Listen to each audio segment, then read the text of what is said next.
People all are still rolling in. Great to have you all with us. Today, we are going to cover two sessions. We're going to cover qualify the seller and win the seller, and I'll get started in that momentarily. First, just wanted to introduce myself. My name is Paul Nalabondian. I am in the Washington, D.C. metro area. I am a realtor and team leader with Fulcrum Residential on Keller Williams Capital Properties. I've also been serving on the Agent Leadership Council for Keller Williams Capital Properties, going on my sixth year. So just love being involved in the brokerage. And one of those things I love doing is leading classes like this. So wonderful to have you all with us. I know we have a broad group of people with all experience levels from all parts of the country, and I believe even outside of the country. So if you would like to take a minute and just drop in the chat where you are licensed at, and also if you have anything particular you were hoping to get out of this session, would love to hear that, and we will get started in a minute. At the top of the chat, I included my contact information there. And so that is my full contact info. If you have any questions about the session afterwards, feel free to shoot me an email or a text. I also have on there my YouTube. Sorry, just admitting more people. Also have there on my YouTube channel every month, usually on the third Thursday of the month, I will do an hour-long session covering the economy, covering the real estate market. It's local to the Washington, D.C. area, so if you're outside of the area, the real estate specific part might not necessarily be as applicable, but cover the economy and how it relates to mortgage rates and impacts the general real estate market as a whole. So if you have any interest in that, you can pop on over to my YouTube channel, subscribe, you'll get notified, or you can just take a look around the third Thursday of every month.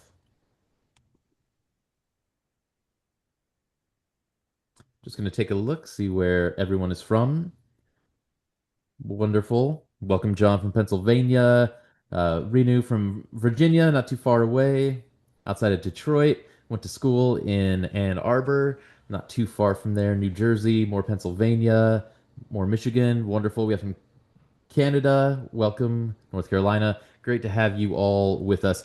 I was taking a peek to see if there was anything, the other question, the second part of what people hope to get out of this. Obviously, we're having a fairly large group here, so the interaction is going to be a little more limited than if this was just a small 10-person in-person class, but I would still like to tailor this specifically to concerns and questions that people have. How to get listings. Yeah. That's that's the $1 million question. We are definitely going to talk about how to get listings. And what I found really is just hard work is the best way, particularly if you are just starting off. It's just hard work, preparation is the best way to get those appointments and then make the most of those. John is asking what tonight's topic is.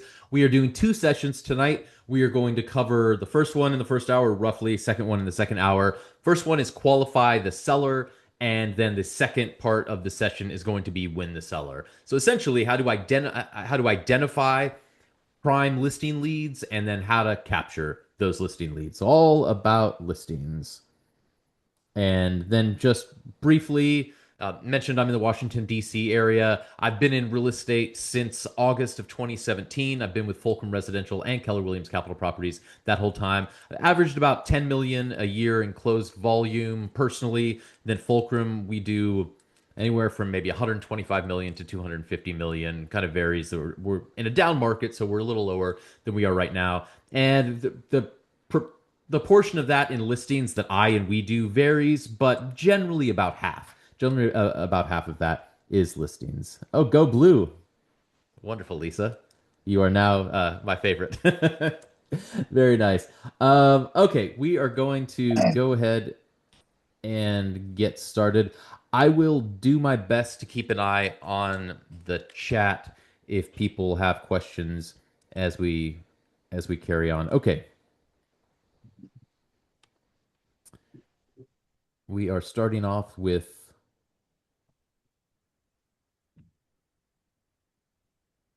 making sure everything is set. Okay, today's topic is qualify the sellers. You should have covered recently qualifying the buyers.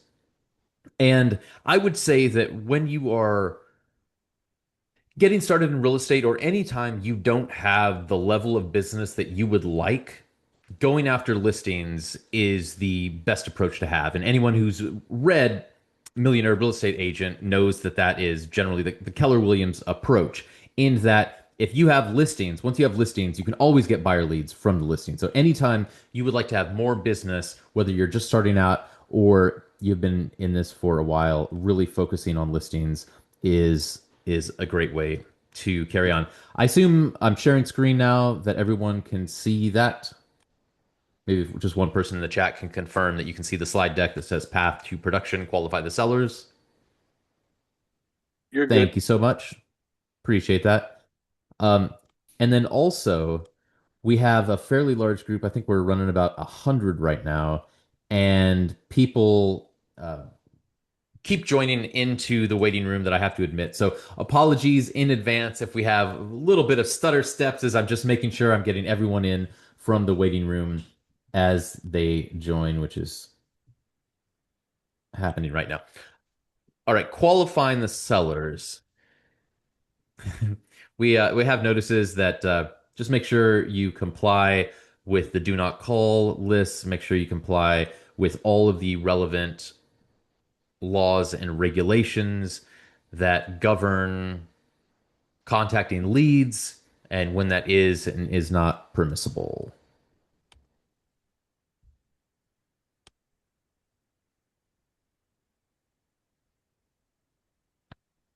Okay, you are about three-quarters of the way through this program now. You've covered a lot already today. Like I said, we are covering qualifying sellers. I believe the last session you just had was qualifying buyers. So we are going to focus on the sellers here, and then we are going to jump ahead, second half of the session, into 15, win the seller.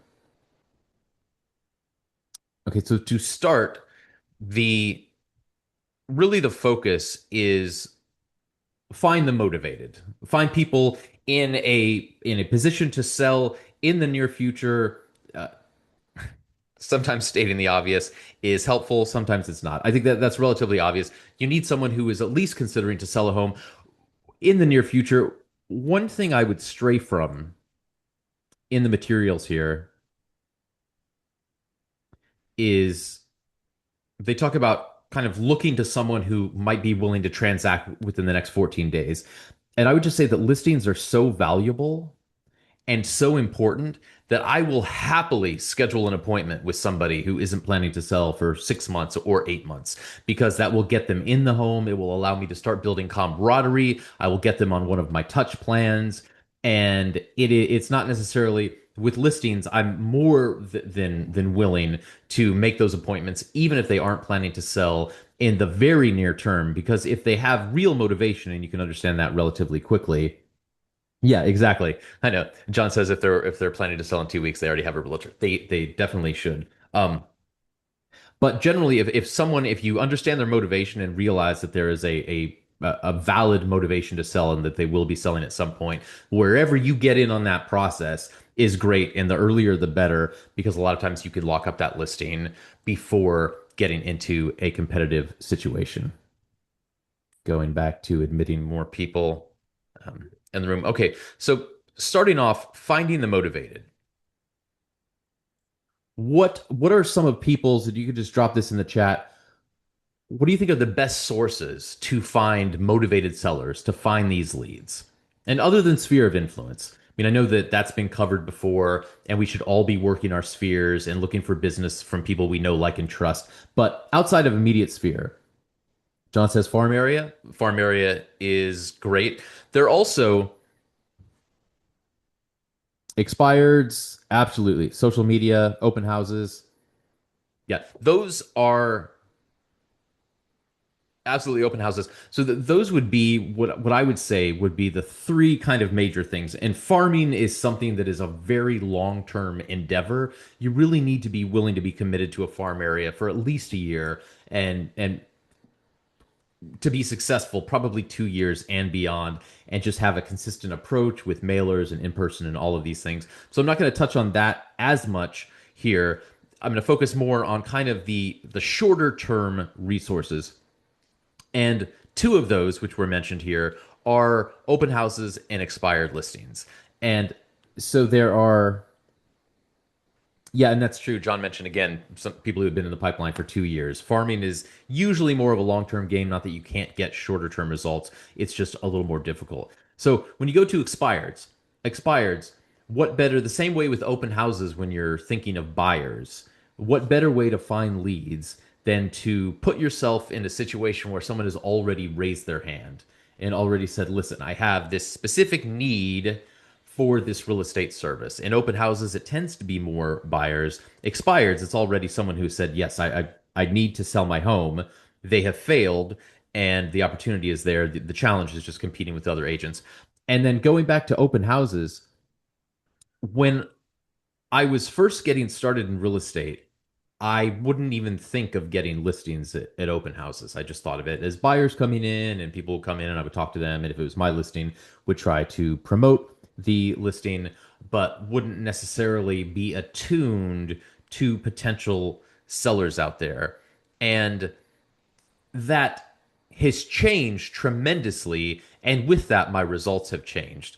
So for if you want to target listings and open houses, I would just say, and there are a variety of things here. When you're holding an open house, like number one obligation is to market, promote, convey meaningful information about the property in order to fulfill your fiduciary duties to the seller if they are your seller, or professional duties to the agent who is allowing you to host the open house for their clients. So that's the most important thing.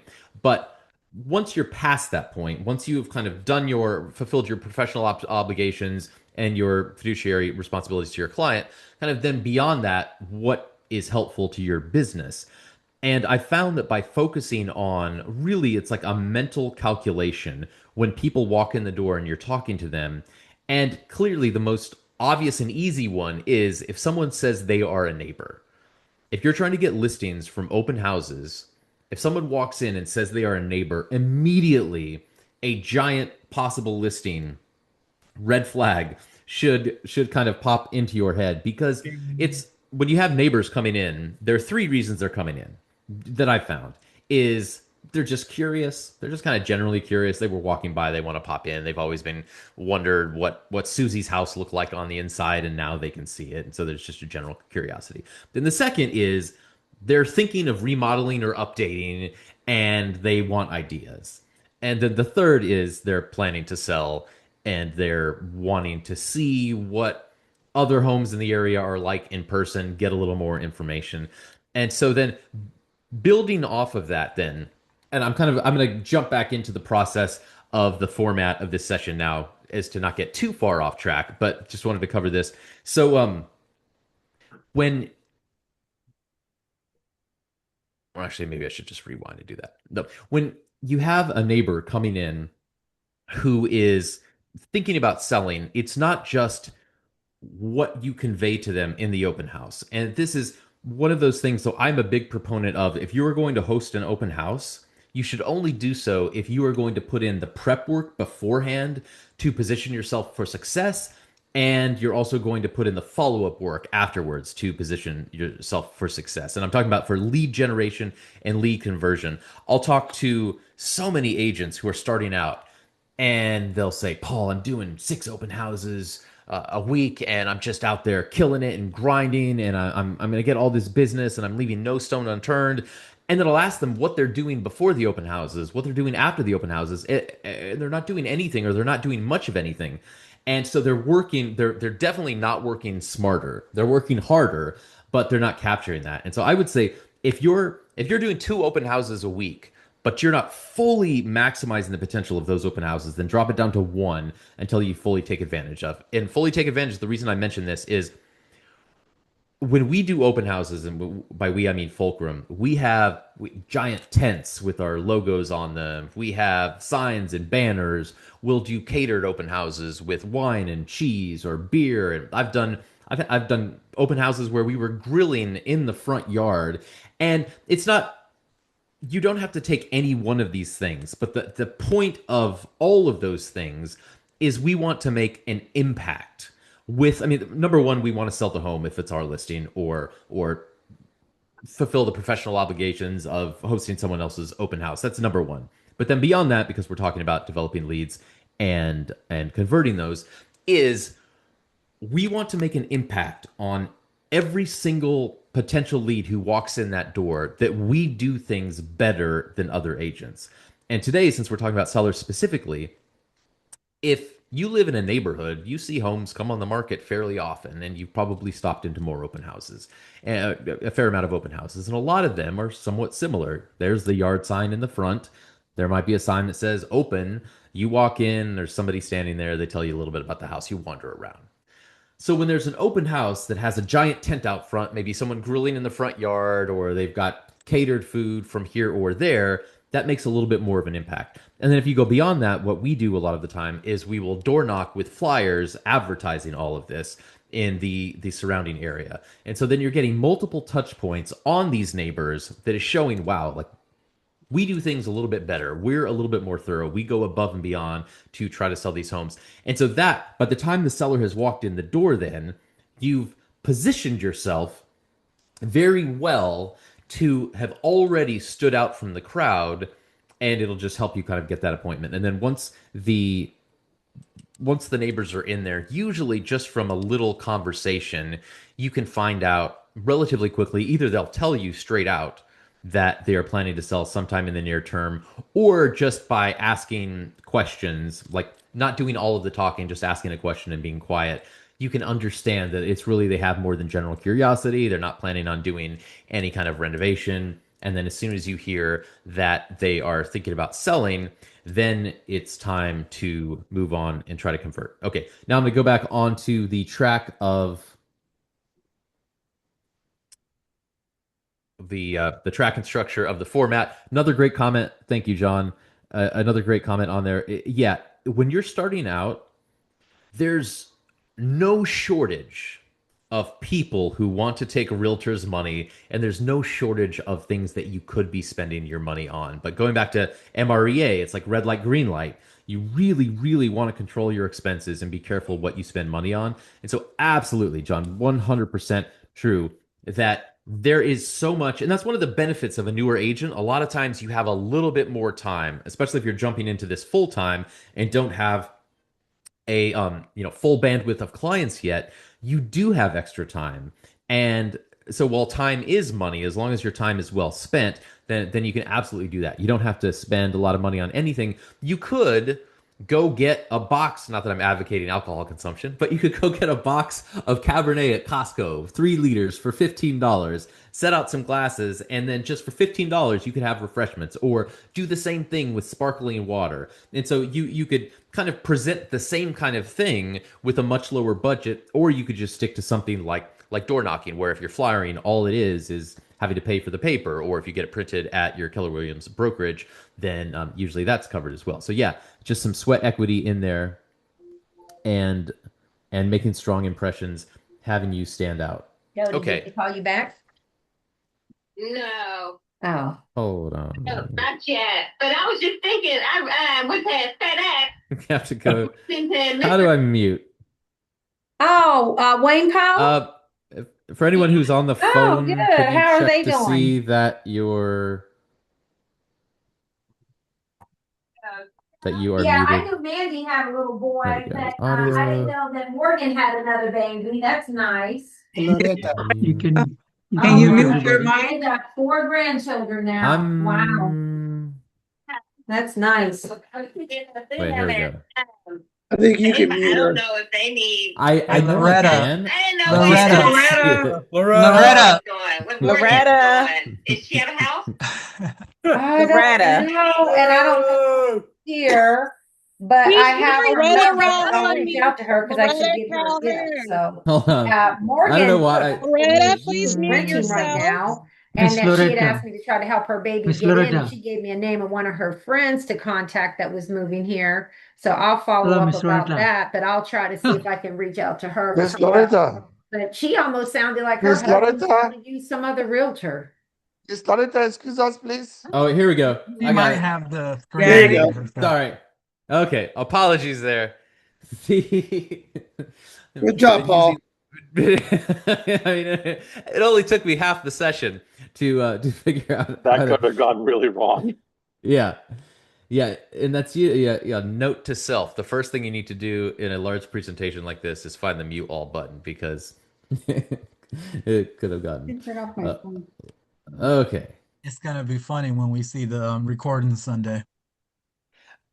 Yeah. Well, Alana said she edits them before they go out. So Alana, please, you can just go ahead. Now we're getting back on track here. Okay, where this deck also it mentions buyers. We're not focusing on buyers at all tonight. You have a second section of that, but I would like to hear that. I've just spent a lot of time talking and talked about the importance of listening, and so if people could feel free to unmute yourselves and just say it out loud, or you can drop it in the chat. What are what myths do you think agents hold, or what is if you've been in the business for a little bit, what is a myth that you held about finding sellers? And like one, I already covered that. I had a myth early on that was like open houses are only good for generating buyer leads, and that is not true at all. My goal now for every open house is to get a signed buyer agency agreement and a signed listing agreement for every open house. Now, don't always get there, but that is the aim. And it's rare that I hold an open house now that's well attended where there isn't at least one neighbor coming by who is interested in selling. Thank you, Derek. Let me go back to. You can, I have my face on. Okay.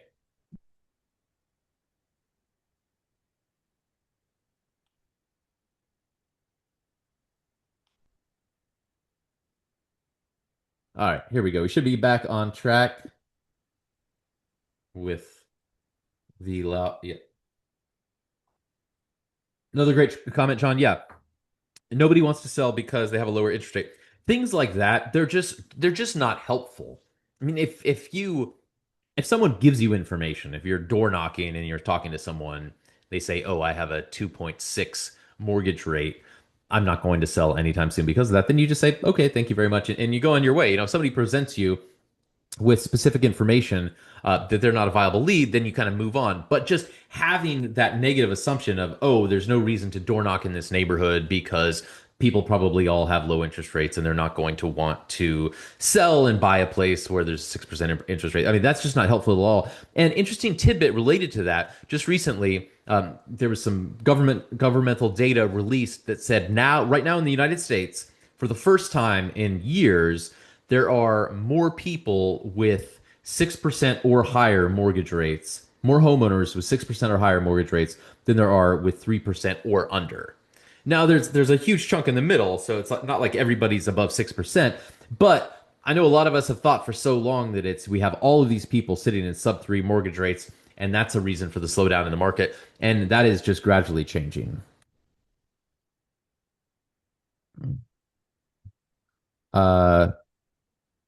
Tacumbo, if I'm saying that right. Yeah, yes, you are. And thanks for talking about the open house and getting sellers. I never even thought about that. But one thing that's happening in New Jersey, which we've been coming across a lot, is that for people that have bought houses like 10 years ago, they have doubled the equity in their houses, meaning like sometimes up to 400,000, and they want to downsize. So what me and my team have been doing is reaching out to such prospects and educating them on, you could be mortgage free if you sell this house because you could take the equity and buy something in a senior citizen community, cash and carry. So that has been very attractive to them. So I have the seller listing and I also have the buyer side to find them a new house that they don't have to have a mortgage for. That is great. That's been working for us. Thank you for sharing. Yeah, and that goes beyond the we've talked about expireds and FSBOs and open houses and kind of the obvious things. And so this is next level of, all right, let me go in, look at length of home ownership and equity level, and specifically target sellers to call to try to develop leads. And then like was just mentioned, if you're successful with that, then you can get on the buyer sell side. Another thing is just, and this is going back to when you're starting out, you have all the time in the world. So I would also say for open houses, any open house I would do, particularly early on, I still do this. I just already know a lot of the information, is I will make sure that I know every similar property that has sold in that area in the past year. I will know everything that's on the market, that's currently on the market in the area. I will know everything that hasn't sold, that's expired, all of this stuff. So that even if you could do this a month into the business, so if someone walks in that door and they start talking to you and asking you questions, you will sound like the expert because you have educated yourself sufficiently to be the expert in that particular situation. And then this also goes to just general knowledge and learning. And everybody is on here, obviously. And so you're already being proactive about accelerating that learning curve. But we're talking about the people who have equity in their home. It just made me think of, well, I can't tell you how many potential sellers I have talked to who have said, "Oh, we want to buy a home, but we can't because we don't have the down payment, or it's just we can't afford it." And they don't understand, like they don't know anything about bridge loans. They don't know anything about HELOCs. They don't know anything about pulling money out of their home or doing financing like bridge financing that would allow them to purchase a home using the equity they have built up, and then once they purchase their new home, then sell their old home. And it just, I can guarantee you, if you're meeting with a potential seller and you're the first person to share that information with them, again, they're going to be like, wow, this person knows what they're talking about. They're the expert. I think I might want to go with them. Okay. And Derek is asking, how do we get that data? Yeah. And John's helping with that. So there are a lot of entities out there that will give you that data as far as equity levels and homeownership level. I know Remine has something like that. The entities that specifically go after expires, like Vulcan 7 and the like. There's another one I'm forgetting right now, but there are a lot of entities. Going back to what I said about there's no shortage of people and companies wanting to take money from realtors. So if you do go down that road, I would just say kind of just look around, try to find the free data first, the free information first, and then if you are going to pay for it, just look at the best service out there. And then if you're not getting returns, cancel it. Again, like red light, green light. All right. Can I get one more limiting belief or myth just really quickly before we move on? And just the reason I asked for that is that it's like so often it's you have this, I don't know what they call it, in bold, the drunk monkey or whatever it is. You just have these something in your mind telling you negative thoughts, and that's limiting you more than anything in reality. Yes, Marissa. So I have a neighbor, and they're an older couple. They're lovely. We're friends.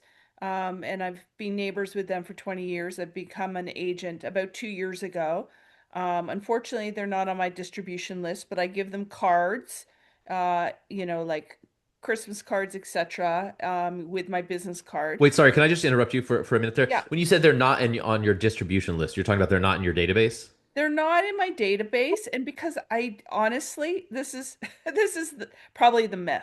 Okay, so she's unwell, like they're in their 80s. She's unwell, and he's having his own health issues. Now, we had 50 centimeters of snow in Toronto.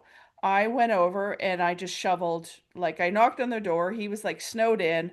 I shoveled, so I'm helping them take their bins out, shoveling and stuff. So I'm just trying to further build my relationship with them. I have changed my email address with them, like to my business one that has my signature and picture with my realtor information. So I'm just trying to communicate with them by email with that as a constant reminder. My myth is like, if I put them on my real estate list now, it's like, oh yeah, they're sick. Now they think I'm, you know, there's a really crass term that I learned 20 years ago, like hearse chasing, right? Mm-hmm. Like, oh, now she's, pushing all this real estate information on us. So I would say just in general, they should have been in your CRM like a long time ago. Like they Yes, should have. So 2 years just ago, yes, yeah. So agreed. just add people. There's no right answer here. Like at the end of the day, I'll get up and talk about kind of like best practices in general, but we each have our own personal conscious and comfort level. And so in this, like I'm not going to say you should absolutely add them to your CRM and just start blasting them with real estate data. And I don't even know if that would be the most effective thing. Like if this was me, what I would do is I would just sit down and meet with them and say, listen, like, I understand it's kind of their challenges in life, and you might be needing some real estate help in the near term. And I honestly believe this, that I will do a better job than most agents out there. And so in a situation like this, I feel like, and I know I care deeply about my clients. And I feel like I will care more than most other agents would. And so in a situation like this, I think it's like I am helping them. It is in their best interest if I am able to provide them the information. And like if at the end of the day, they end up going with another agent to list their home, but I have helped them provide them information so they're making like wise decisions, and they're not, like there are just so many people out there who prey on the elderly. So like Right. at the end of the day, I'd be fine with that if I lost the listing, but I helped them out. And I think Yeah. just coming from that place of contribution and adding value, they call it in there's the Go Giver book. I'm not sure if anyone on this call has read it, but a wonderful book. It's like they call it enlightened self-interest. And it's like if you put others' interests ahead of yours, then you'll always be taken care of. Like if you just Right. look out for other Yeah. people, you'll always be taken care of in the end. So I'd say here it's like after 2 years with the health things going on, just reach out in a meaningful way and ask how you can help. And I think that would probably be the beneficial way to go for all things considered. Okay. Yep. That's great. I did tell them today that I had to get back for real estate training. And he said, "What training?" I said, "Well, continuing ed real estate training." So I Mhm. drop little reminders here and there. But anyway, that's helpful. Thank you. Yeah, absolutely. And I just want to touch back on I'm not sure. Hopefully, I'm not mispronouncing it. I'll just say it, Miss Gupta. The why should someone hire me as their listing agent, especially known connections? I assume that is kind of like if you're saying why should someone hire you over someone they have known longer, or someone who's been in the business longer. If that's the question, I'm going to answer. So hopefully that's the comment. But I would say when I was starting out, maybe 6 months into the business, I got a lead for this is DC condo listing. So it's a condo, but it's still like, what was the price point? Like 750, 800,000. So like a nice price point. I got the lead and I reached out to the individual, and end of the day, I was competing with 5 other agents, including an agent she had used twice previously. So limiting belief would have been I have no chance. I had no closed transactions. I didn't close a transaction for more than 6 months when I started. So I had no closed transactions. I had nothing except like my drive and determination, and what I could put into this individual situation. And so I called, and we'll get into this in a bit when we're talking about converting sellers. But I called, and usually all I want to do is I want to get in the home. I don't spend a lot of time talking on the phone with listing leads. I just want to get in the home, because when you're physically in someone's home, what better way is there to build rapport? I mean, you are in a place that generally only friends and family are in. You are in kind of their personal private space where their kind of guard is down. And but then just beyond that, you can look on the wall, you can see what things they're interested in. It's just there's no better way to kind of make a connection and to learn about someone than being in their home. So my general approach is just get the appointment, get in the home, don't spend a lot of time on the phone. I could tell just from a couple of minutes of talking with this potential client that she needed more information. I had to give her more on that first phone call. So we ended up talking for 2.5 hours. It was just a touch base call. I was reaching out for the first time. We ended up talking for 2.5 hours, set up an appointment to visit the property, visited the property, and then we fully learned that I was competing with these other agents. And she said she wanted me to give her an assessment of the market value of her property. That was the next step. And so I told her I would have it by a certain day. And once I started digging into it, again, like 6 months in the business, hadn't closed a transaction, didn't know a whole lot, I realized that it was just it was in a converted row home in this certain area. There hadn't been a lot of similar sales, just the comps were horrible. And I ended up spending something like 12 to 14 hours on that CMA that I was working on. And the day I said I would get it to her by, I actually didn't submit it until the following day because it was like 3 in the morning. But I said, I told her I was going to get it to her. I wasn't happy with the product, so I just kept working and working and working. And at the end of the day, I got that listing, beat out everyone had more experience than I did, far more experience than I did, including the agent she had worked with in the past. And one of the reasons I got that from is she said that my market analysis was the best out of all of those agents. And yes. All right. Just check the waiting room, admitted everybody. So, and so she went with me because my market assessment was the best. And the reason why it was the best is because I spent the most amount of time on it. And if I had been going after that same listing, honestly, now I probably would not have spent as much time, and I could have been beaten out by somebody who was like myself in that situation, just hungry for it, taking advantage of every single opportunity, looking like the expert, even when I wasn't. And she understood. She said something like, I understand your online presence isn't as robust as these other agents, but you showed me that you are the best agent for that property. Then just to add like some additional context for that. So we ended up as like multiple offer situation, got well above list, did extremely well for her. From that result, then I got another listing from her, ended up getting another listing from someone in the building who saw how I did, got the listing for their place. But first, I helped them buy another place. They have since referred me multiple closed transactions. So, like, from that one day, really, of working till 3 in the morning, putting in all that extra effort, it was a lot more than that. But getting that listing, I think that has ended up in like 8 closed transactions or something like that. Bernadette, yes, Let me know if you can hear me. I can. Okay, question on that is, I'm not sure how she's able to tell how much time you spent unless you told her. So I'm curious if there was anything specific that she called out in your analysis that caught her eye and made her decide, okay, this is the guy versus the others, because, and I say that because we use a lot of templates. And if we're all using the general same templates, how do we differentiate ourselves? So there's something that differentiated you other than the time you spent. Mm-hmm. No, absolutely. I mean, the kind of the content made it clear, but there were a couple of things. First, because I don't normally send clients emails at 3 in the morning. I mean, it's just not, I don't think that's a good business practice. But I told her I would have it to her this day.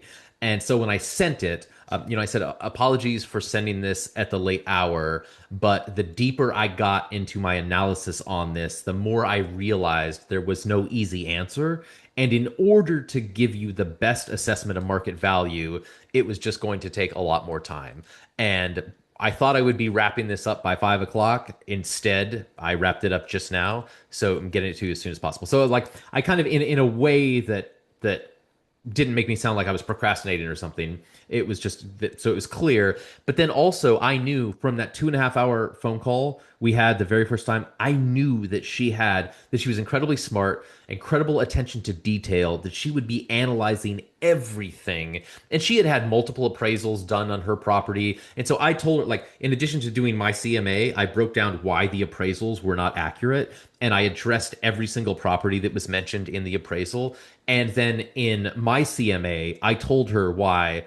I said, listen, this is, if you have other people who are estimating market value on their property, they're probably going to mention these. And I think it was like 5 other properties, 7 other. And I said, this is why I don't think those are applicable to your home.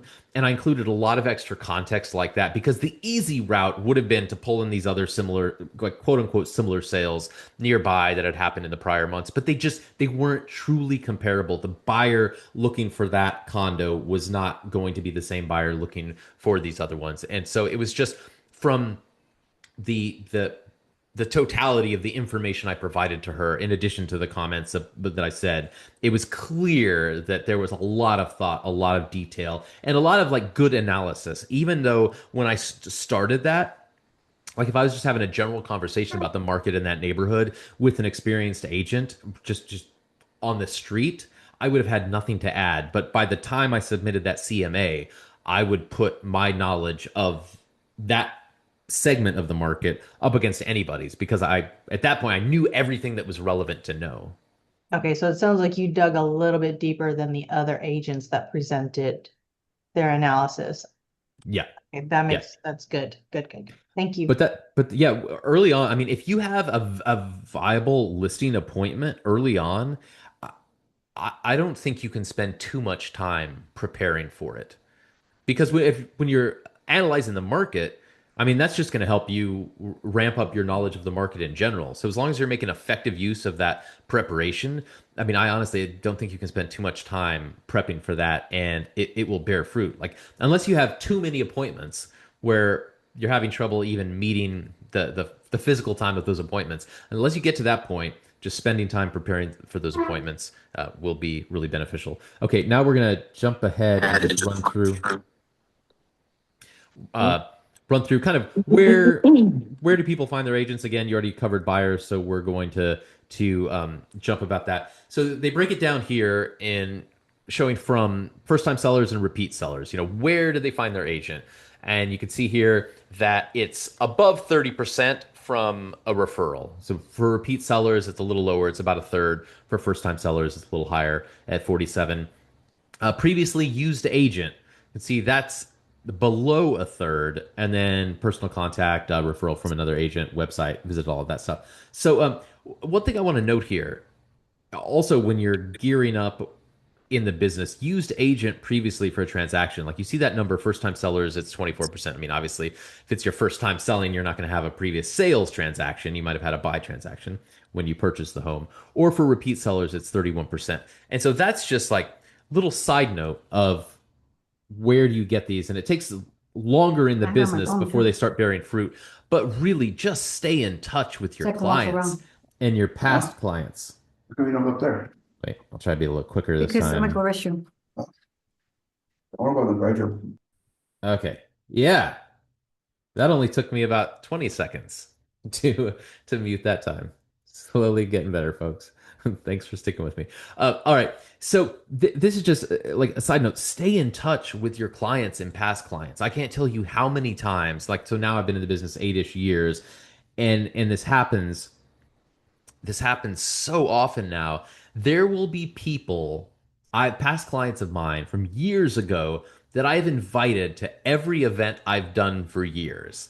And we do every year, we do two big ones in particular around the holidays. Usually Thanksgiving, we'll do a pie giveaway. In the spring, we'll invite everybody to a baseball game and have food and drinks and things like that. And then we'll do other things throughout the year. And I would invite, and this happened multiple times, but one in particular that I'm thinking of, I just helped them purchase a home a few months back.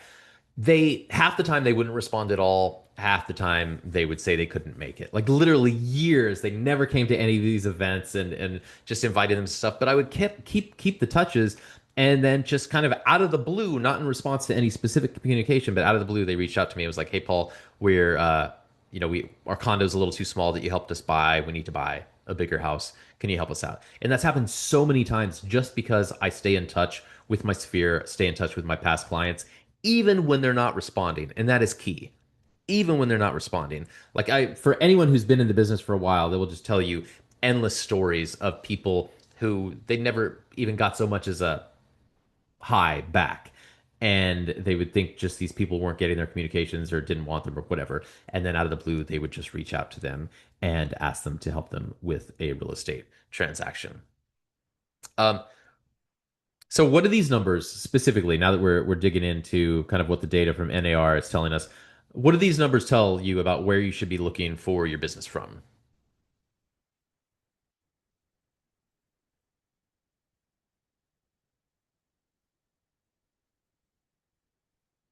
And just want to go back and address some of the comments. Yeah, Derek. So yeah, I would say if they don't unsubscribe, just keep it up. And like, I debate this with myself repeatedly, like at least once a year, as I'm kind of thinking of cleaning out my database. And for the things that are light touches, I mean, we have a lot of stuff that's done automatically where they're going to be getting emails or mailers from us as long as they're in the system. That takes no effort from me. I mean, it takes a little bit of money. But for the most part, I would say, yeah, if they're not affirmatively telling you not to communicate, then keep up the touches because it does bear fruit. And it's not just whether they will have a real estate transaction, it's if someone they know will. if someone they knows will. I've gotten referrals too from same similar situation. Actually, let me go back to the. It was probably more than, what did I say? Like 8 transactions from that one condo. I think it's even more because I keep forgetting how this tree has grown. But the people who lived in that same condo building, who later reached out to me because I had door knocked and did a great job at the condo, and then I helped them buy another place and helped them sell their condo. The first year after those transactions closed, when I would reach out to them, they would just respond like, "Oh, hey, good to hear from you," or, "Thanks for the invite, can't make it." After that year, they don't even respond. They have not communicated with me directly in probably 5 years, but they still refer me clients. I just had a transaction close in, this is probably 5 months ago. It was a lead from them that I helped her sell a property, and now I helped her buy a property again. And so close 2 transactions. They referred me, and they don't respond to me at all, but they're very complimentary, and they're referring me their clients. Yeah, stay in touch with your sphere, absolutely. And then just chiming in, yeah, sphere of influence. Going back to the waiting room. Thank you for helping with that. Where are we at here? And then Lisa, go ahead. Sorry, you're on mute. Yep. Doesn't everyone have that experience once when they're on mute and talking? So, yeah, so thank you so much for sharing your experience. One thing I can say is on this chart, referral from or is a friend, neighbor, or relative. I think sometimes it's important to understand how your friends, neighbors, and relatives commune. So, for example, today I have a farm, and my brother is a Detroit police officer, and I helped him sell his home. And now I'm helping him look for a new home. He's renting temporarily. And so he said, well, there's a training day every month for these police officers.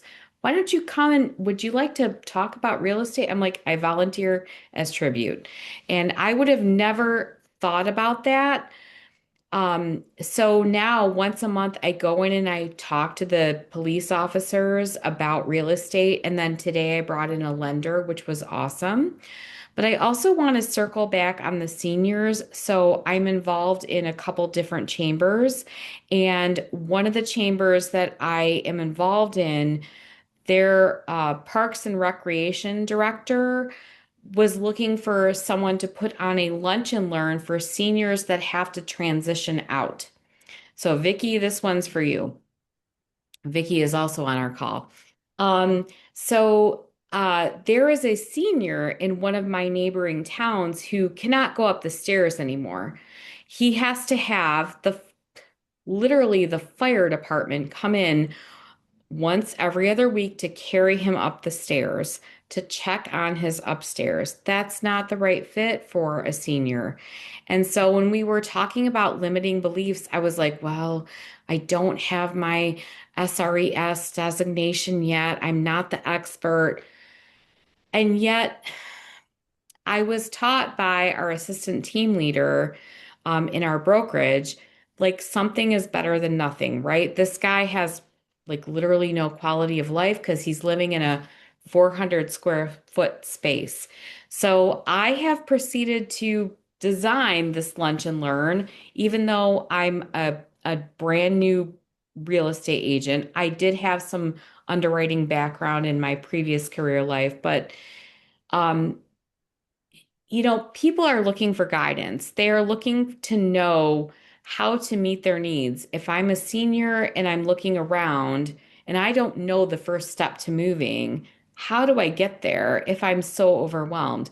Same with a police officer who may work the midnight shift.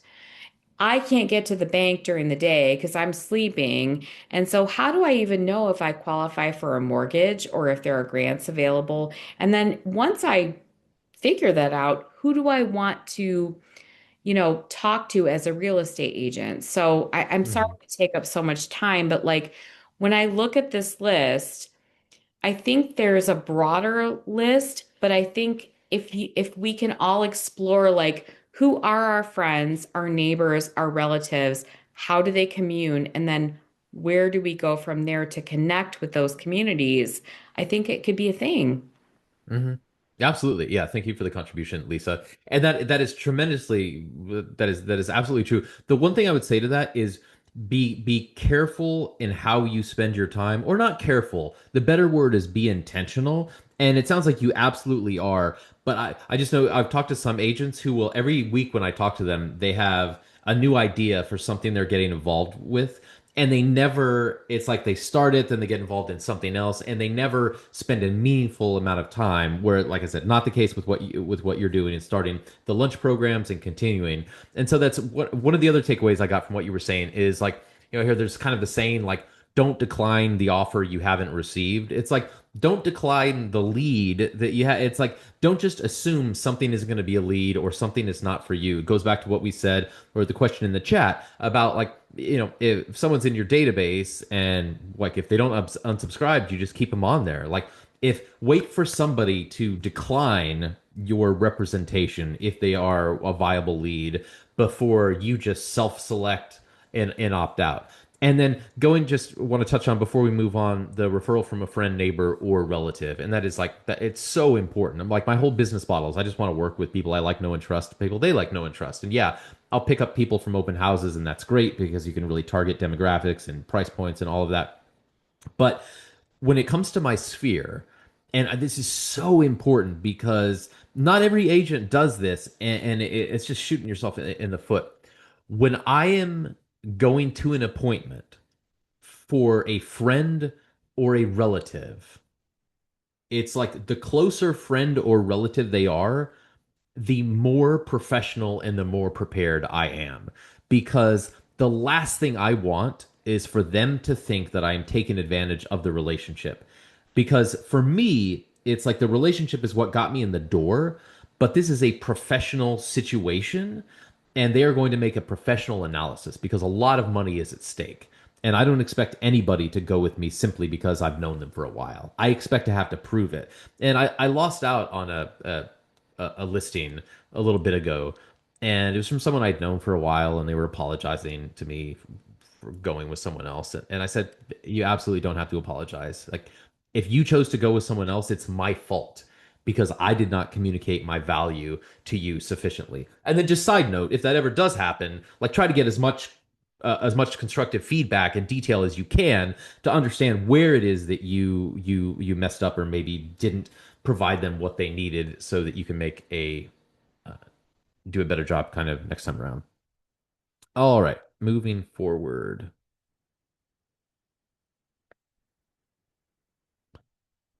Attempting to. Hold on just a moment. Sorry. I usually have multiple screens up, and now I'm trying to juggle, just offering excuses for my technical incompetence. Okay, here we go. So command, I don't know if everyone uses command. I would say just the big takeaway, I'm not going to spend a lot of time in here other than to say, if you don't have some type of CRM, then uh, I don't think you should be in the business. Like, if you don't have some type of CRM managing all of your leads, then in my opinion, and it's like, sorry if this offends anybody, but you're not a serious agent and you don't really care about what you're doing, because this is too much to just keep track of in your head. You need to have a systematic approach where everyone you know is in a database, and then they're categorized by kind of type of relationship, buying and selling needs. Oh, when you, John, I want to mention this because this is important, and I use this line a lot when you have people, like, so and so is a realtor, so I have to use him. And just anytime someone says, if someone will tell me, like, oh, my friend is a realtor, and I'd feel bad if I didn't go with them, and I'll just say, like, like, For my friends, like I take them out to dinner. Like I don't necessarily entrust them with the most valuable asset in my life unless they have earned that right. And then a lot of times also what I will say simply if someone is like, oh, well, I know so and so fairly well and I feel like I should go with them. And I'll say, I totally understand that and respect that. But I would also like to offer you the opportunity to go with the best agent. So if you wouldn't mind sharing their name, I will give you an objective comparison of the two of us. And then if you think they're the better agent and they will put you in a better position, then, by all means, definitely go with them. But I just want to make sure you make a fully informed decision. And so I use Brivity, I've used Salesforce in the past. It's one of those things. It's not as important what you use. If you're a Keller Williams agent, I mean Command is free. So it's like cheap is better than expensive. All, value being the same, cheap is better than expensive and free is better than cheap. And so Command is a great platform for a single agent. We're on a larger team and Command can't handle everything that we need, which is the only reason we don't. We had planned on switching over to Command for the longest time until it just wasn't quite able to get to the needs of large teams. But it's really, as long as you're using something that's functional, it's just important that you use it. Like which one it is, I wouldn't necessarily get stuck on. Okay. What are real quickly, this it's like because we're doing two sessions in one time block, it's I'm kind of glossing over some things that I usually spend more time on and I'm not going through with as systematic of an approach. So if there's something that like somebody thought we would have covered to this point that we haven't, or something that is really important, please just chime in, raise your hand, throw it in the chat before we move on. And while we're doing that, then I'd love to hear some ahas if there were any.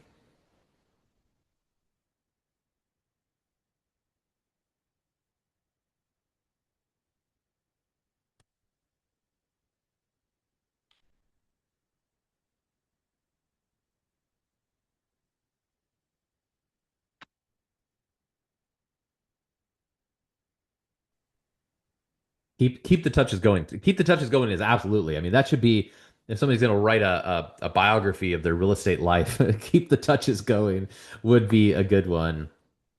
A deal, yes.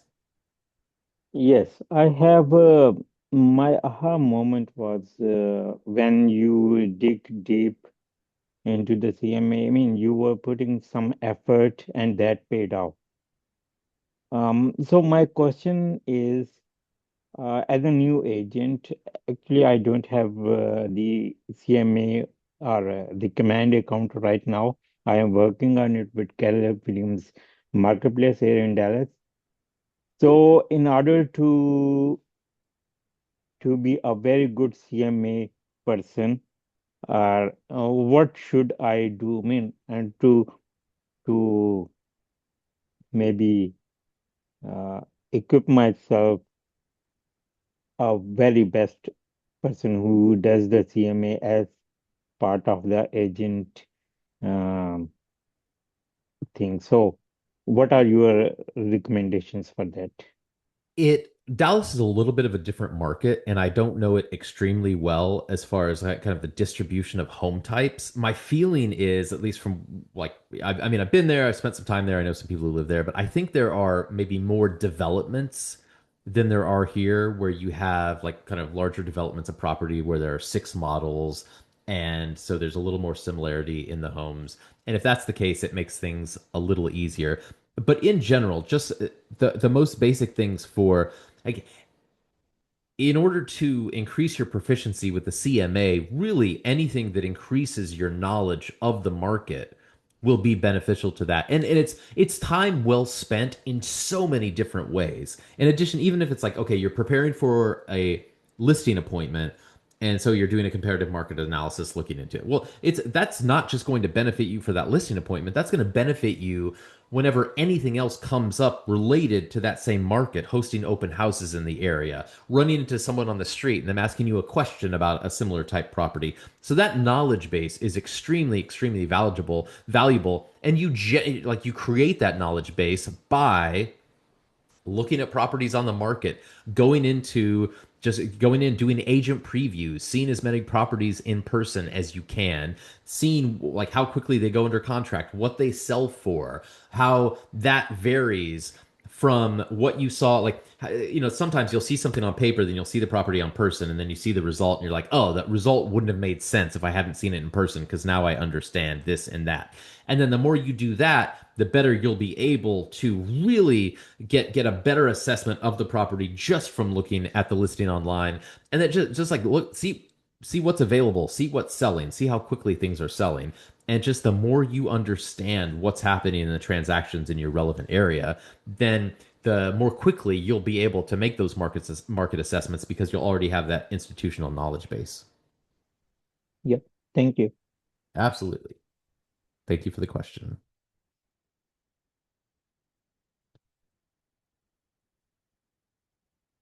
Okay, just catching up on the chat. Talking about open houses and like open.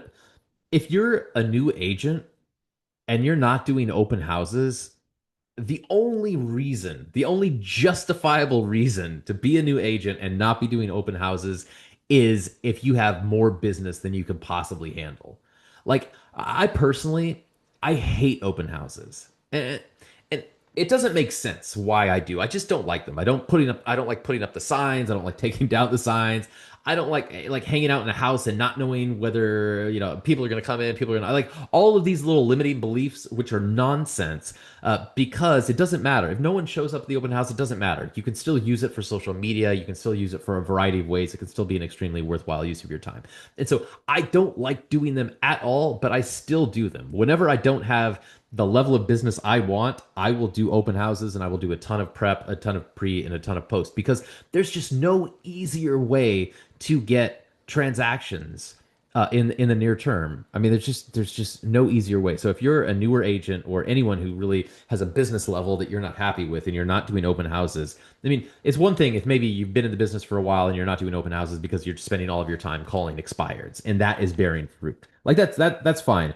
But earlier on, yeah, just getting going, open houses are for buyers and sellers absolutely just gold. Just catching up on the chat. Okay, Adam talking about no sphere in an area that's very seasonable, not highly populated, and so that's like if you don't have a sphere, like open houses, and anything. So the great thing about open houses is it's also going to build your database, because everybody who comes in, you get their contact information. You never want to host an open house without collecting the name, phone number, email address of the people coming in. So it's a great way to build your database. And that, I mean, I would just do like if I was in a new area and didn't know anybody, I would probably just focus on open houses and maybe expires and FISBOs, because that's just a great way to get new business. Okay, Mabel, what do you when you say farm? Okay, it looks like John answered that. But really quickly, farm is just usually it's where you live, but it's an area that has some meaning to you where you will consistently interact. And generally that consistent interaction entails sending out postcards or mailers at some cadence, often once a month, calling every so often, inviting them to events, hosting neighborhood type things. They call it like for the farm, you want to be like the mayor of the area, where it's everybody knows you, and for good reasons. the Yeah, just catching up on open houses don't work in this area. So Adam, limiting belief. All right, that's just I'm so glad you said that on here, Adam. Like agents around me say open houses don't work in this area. So I would bet a lot that those agents aren't using them properly. They're just not putting in the work, or they don't know what they're talking about. Like I can't envision, I can't imagine an area where open houses don't work, because I mean, what are open houses? They're properties for sale that are normally only available if you have a real estate agent who can show them to you. But you can just walk in the front door if you don't have an agent. So it's like somebody saying, I have an interest in seeing a home. Odds are I might want to buy one, and I probably don't have an agent. Like it's just, and then the second part to that is like, if for some reason you lived in this unique area where there was something about open houses that caused them not to be good for lead generation, which is not the case. Like it's just absolutely not the case. There's no way that's possible. But don't allow someone to make that determination for you. Like host open houses, do the prep work, do the post work, spend time generating leads, and then if you're doing all the things you should be doing and you're not bearing fruit, you're not generating leads, you're not getting appointments, you're not getting signed agreements, then you can focus on someone else and say, okay, open houses aren't working. But definitely don't let someone else make that determination for you. All right, I think I might have to. All right. When it comes to, so I'm gonna ramp up here because we need to get into winning the seller. Able, willing, and ready. And goes back to classifying opportunities to 0 to 14 days, 15 to 60 days, 61 plus days. I would say this applies more towards buyers in kind of longer term. For me, if I feel someone has genuine motivation to sell a home at, I mean, any point, really. If it was 5 years out, I'd put them on a softer touch plan. But anyone who is thinking of selling in the next year, I am putting a lot of effort into locking up that listing agreement. And then also there are a variety of things. We'll talk about this more in kind of winning the seller, but it's just listings are so valuable.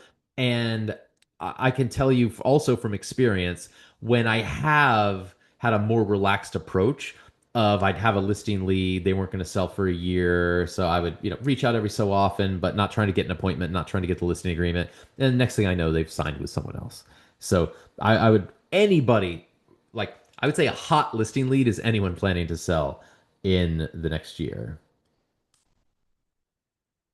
But okay, last thing I want to add to that, you should still classify your opportunities. You should still classify them all because usually there aren't enough hours in the day, and so the whatever you however you want to break it down, and it doesn't necessarily have to be like temporal. Also, it can just be like you could classify your listing leads by strength of motivation of like someone has to move school districts by next year. Okay, well, that's not until next year, but the motivation is a must sell.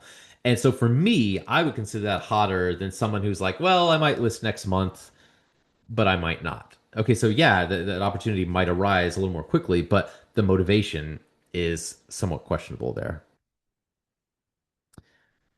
I'd love to hear as we move forward, just to hear other people's stuff. So, John, I just want to comment, classify by how strong of a rapport you have with them. I wouldn't necessarily. So, let me give 2 parts on that.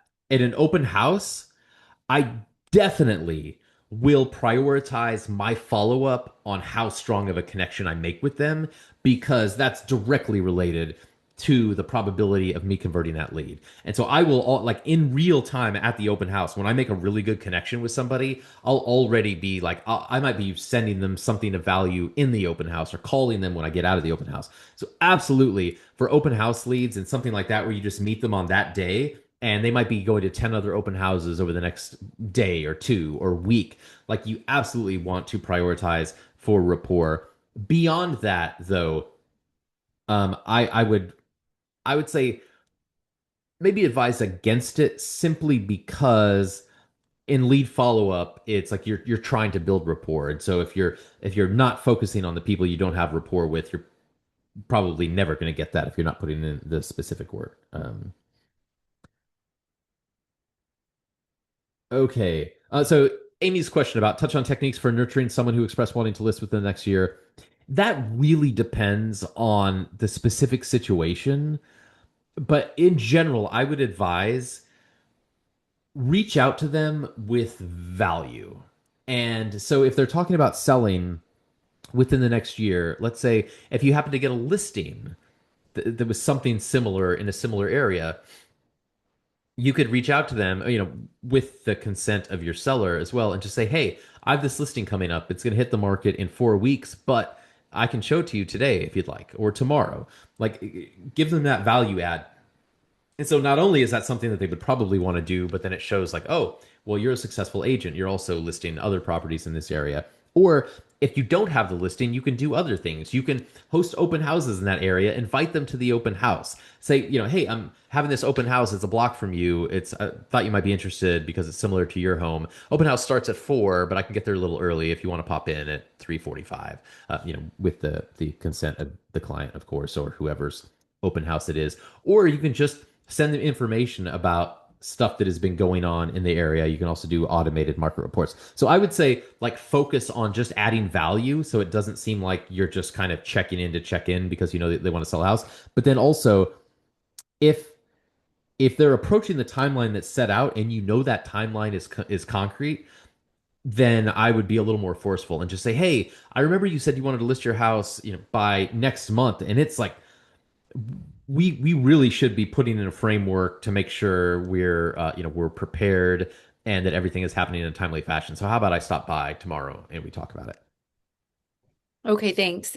They were not like, I don't really think they're in any big hurry. And they want to buy as well. So he wants to find a house first before he sells it. And I'm just Gotcha. figuring out how to try. But I love your ideas about adding, being valuable. I do send them, market updates and also open houses that are taking place over the week that that he's interested in, or even just really handpicking the listings for sale in the areas he's looking. So, but thank you for that. Yeah, with that, so if it's going to be a buy sell, then I would focus on getting a signed buyer agency agreement now so that, it's like then rapport building. Like there's also second best thing to being in someone's home who's going to list a property to build rapport is being in a home with a buyer as they're looking. And so it's again, it's like easier said than done just getting the signed agreement. But if that was the situation, I would focus first on getting the signed buyer agency agreement so that you can, then I think the listing will take care of itself. Okay, thank you. Hey, Paul, sorry if I miss your answer, but is that okay to ask everyone who comes to the open house that I'm hosting, for example, to register? Oh, yes. Okay, so not only is it okay, but if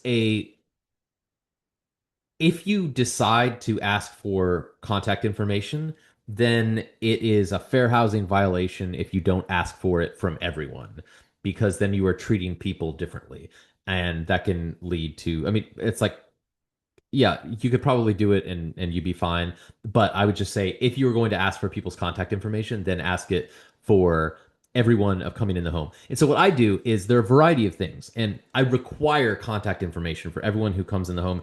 If I get pushback, then I will simply say, sometimes I'll say, listen, I'm sorry if this upsets you, but for pursuant to fair housing regulations, I've gotten the contact information of everyone who's come preceding you, and I'm required to have it for everyone. If they push back on that, I can do something like, listen, if for whatever reason you don't want to, I can arrange for a private showing, but my sellers have requested that I get just basic contact information from people at home. Or sometimes I'll just say, listen, as I'm sure you can imagine, if you were opening up your home to strangers, you would probably at least want to know, the name and phone number of the people who are coming through.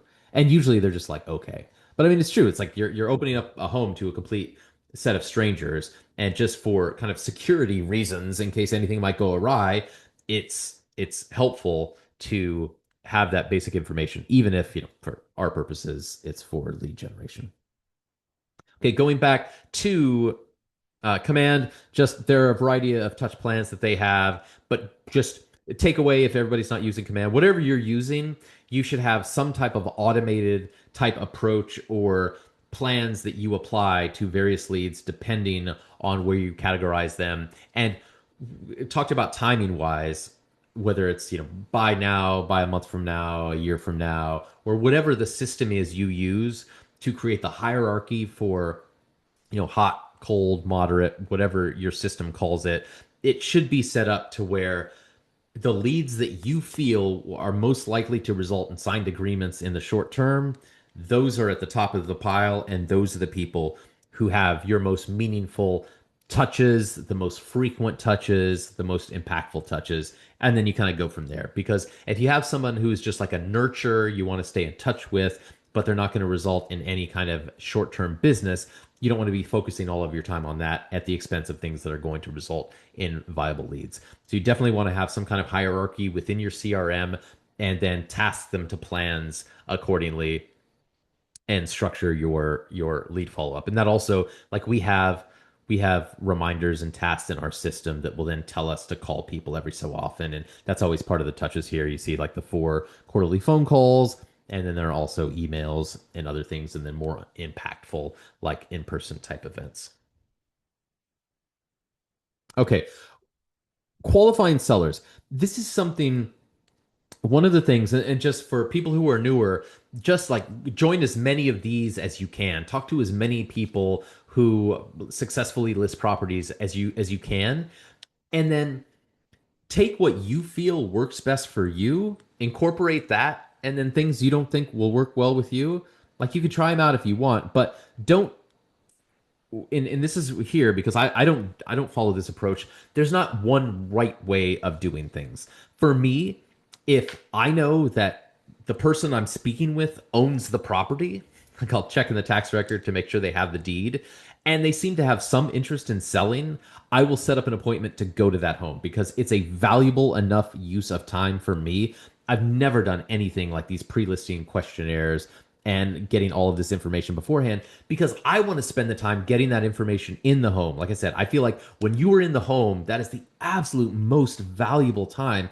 I mean, you are seeing people's diplomas, their family pictures, what kind of books they read, how they live, what, like going into kitchens, you can tell, do they cook a lot? Do they not cook a lot? Do you cook? Is there a connection there? Do they have a nice grill set up in the backyard? Are you big into grilling? Do they have a wine collection? Are you into wine? Do they have beer? Are you into beer? Coffee? Whatever it may be. Pets. They have cats. You love cats. Dogs. You love dogs. Anything like that. It's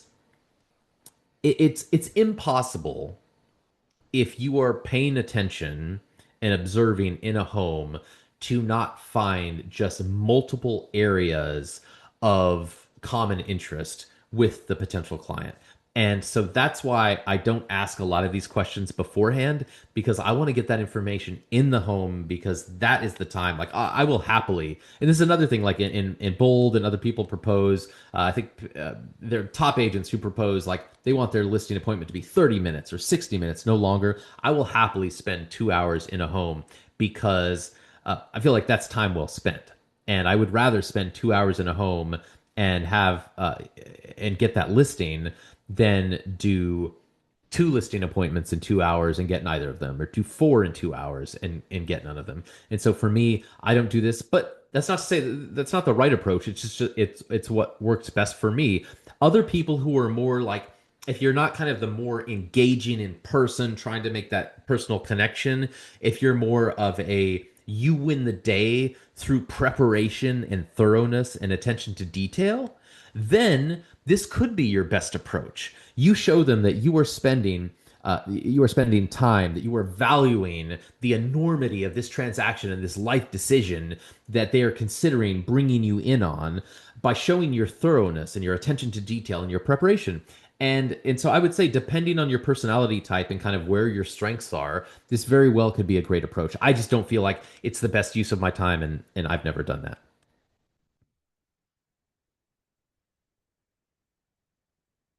Okay, we are skipping role play. And like I said, this was here for buyers and sellers. We're only covering the sellers today. Okay. And so we're going to pop ahead to Win the Seller, which is how to convert listings. I'm a little bit behind schedule. They wanted me to ask that we're going to take I know it's online, so everybody doesn't necessarily have to stay on, but they wanted me to request that everybody do some type of lead generation activity here. So since we're a little behind, I'm just going to keep rolling.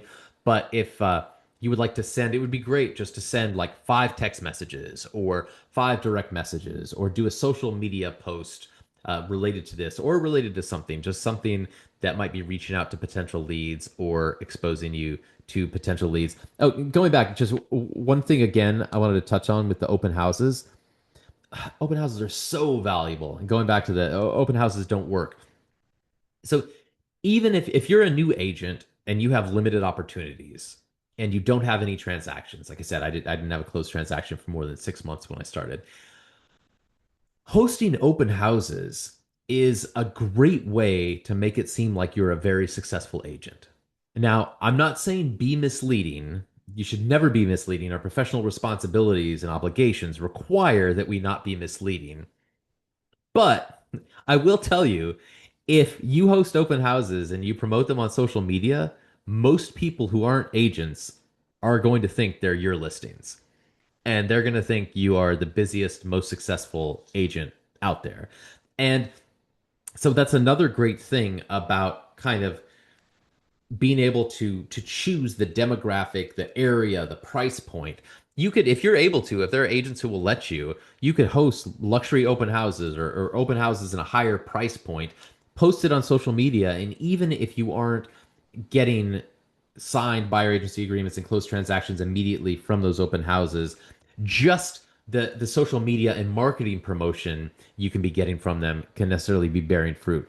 And I just want to add super quickly, I'm sure everybody knows, but if you would like to use anyone else's listing photos or listing videos or anything like that, you need to get their written permission first. You're not able just to freely use those.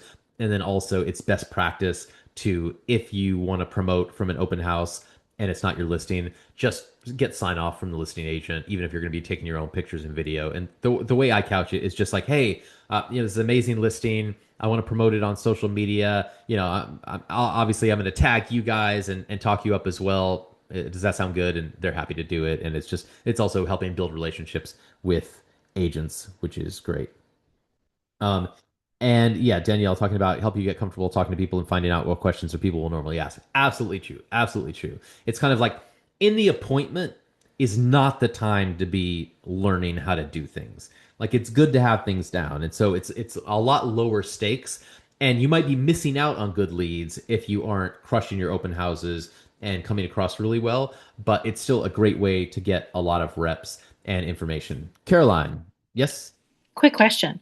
So Mhm. if I see a listing that I like and I was hoping to do an open house or what have you, um, do they normally react if you're not from the same brokerage or even the same company, or are they indifferent? How does that normally work? It depends. I would say tomorrow, or I don't know what time it is where you're at, but reach out to your broker and ask them what their policy is on hosting open houses. Because I know our broker's policy is that we cannot host an open house from another brokerage. And so as a result, I don't. What I do though is I have in my MLS, I have saved searches that pull up all of the listings from my brokerage in a variety of areas. And so anytime I want an open house, I just go into my saved search and take a peek, see what's out there. Another thing that's nice is if you're a newer agent, so this is why it's the same thing with preparing for a listing appointment. If you're a newer agent and another agent is allowing you to hold their home open, do an incredible job. And it's like consider them the client as well. And so what I would do whenever I host another agent's open house, I kind of give it the same care and attention to detail that I want when other agents are hosting my open house. And it is, first I say, hey, I don't know, do you have signs at the house? Do you want your signs put out? If not, I have a lot of signs that I was planning on putting out. I was going to put them out 2 days early and leave them up to generate interest if that's okay with you. And then so one, it's like you're clearing things so you don't step on any toes in case they don't want that to happen. And then two, it shows them you're going above and beyond. Then I will, as soon as the open house ends, I'll send them a summary of the open house. I'll say how many people came through, how many groups came through. If there were any agents, I would forward them that contact information. I would give them feedback on the pros and the cons from the people who came in. And then I would also kind of give them a level of interest. And if there's anyone with serious interest, I would make sure I had their agent's name, or if they didn't have the agent, I would try to represent them and tell it to the agent. And the reason I mention that is just if you do that, then you will be much more likely to have that agent reach out to you and offer you listings to host. I've had so many agents host my open houses, and just like I told them what I wanted. I told them that I wanted this feedback and things, and I wouldn't get it, and I would have to go after them, and they would never host an open house of my listing again. Like, why, if they can't even do the bare minimum? Flip side is I would have agents proactively do all of these things, and they would be the first person I would call if I would want someone to host my open house.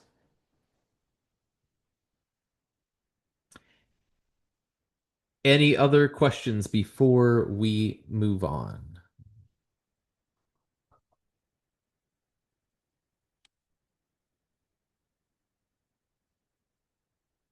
Okay, now we are going to cover winning the seller.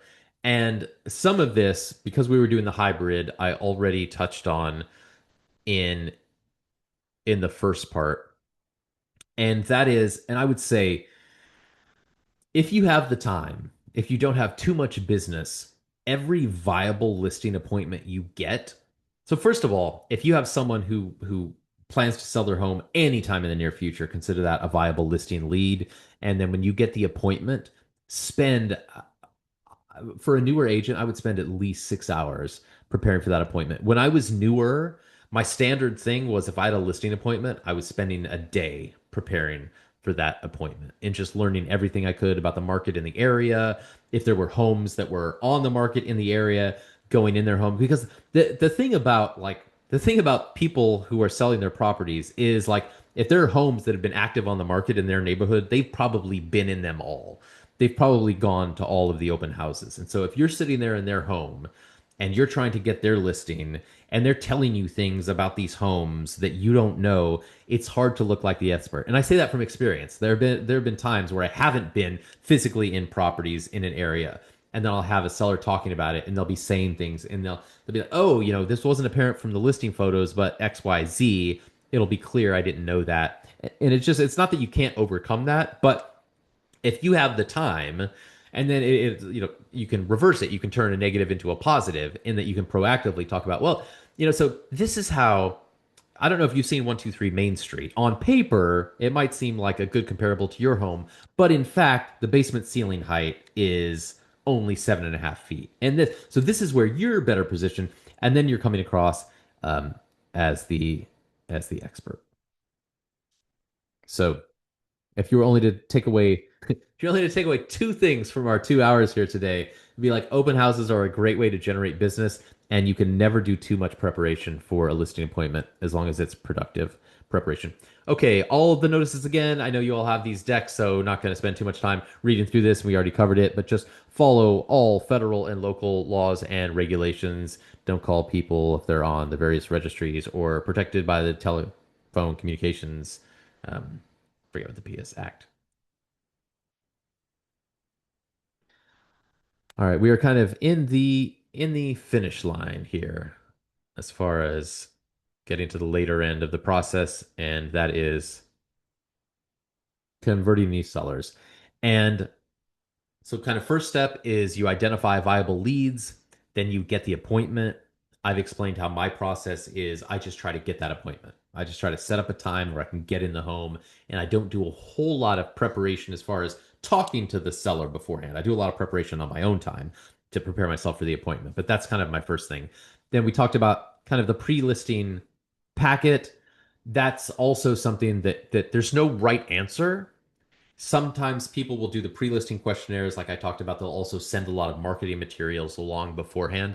We'll have, like, we have some nice brochures. I'll usually send over my bio and our listing brochures, because the listing brochures, they make us sound amazing, and they were expensive to produce. So it's just one of, like, I just say, I don't care if they've looked at it or not, but it's just like, okay, if they do take a peek, even if they only spend 10 seconds looking at it, it's like, okay, these people know what they're doing. And so there is value in sending a polished product.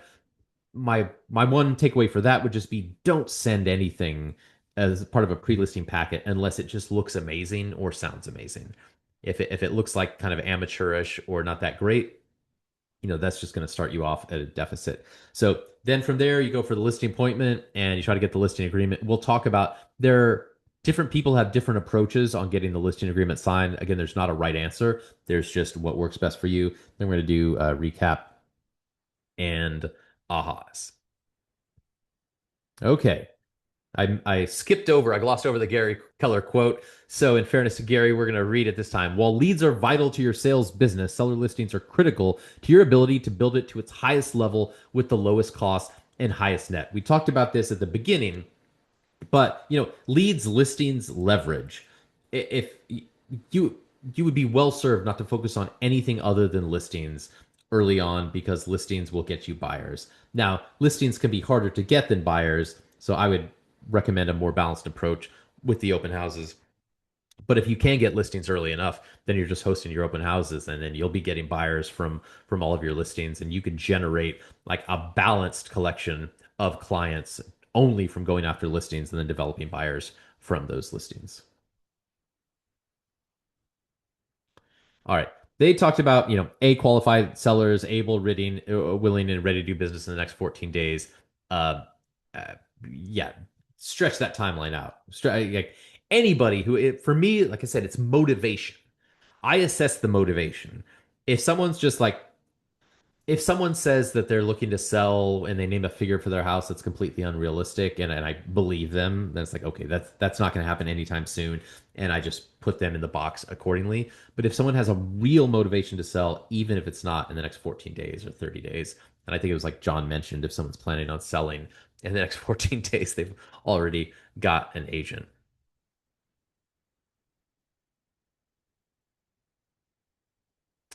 We already covered that. That slide was talking about the rationale of why we focus on listings and the virtues of seller listings. And maybe I can, if people want to drop in the chat, you're welcome to do so.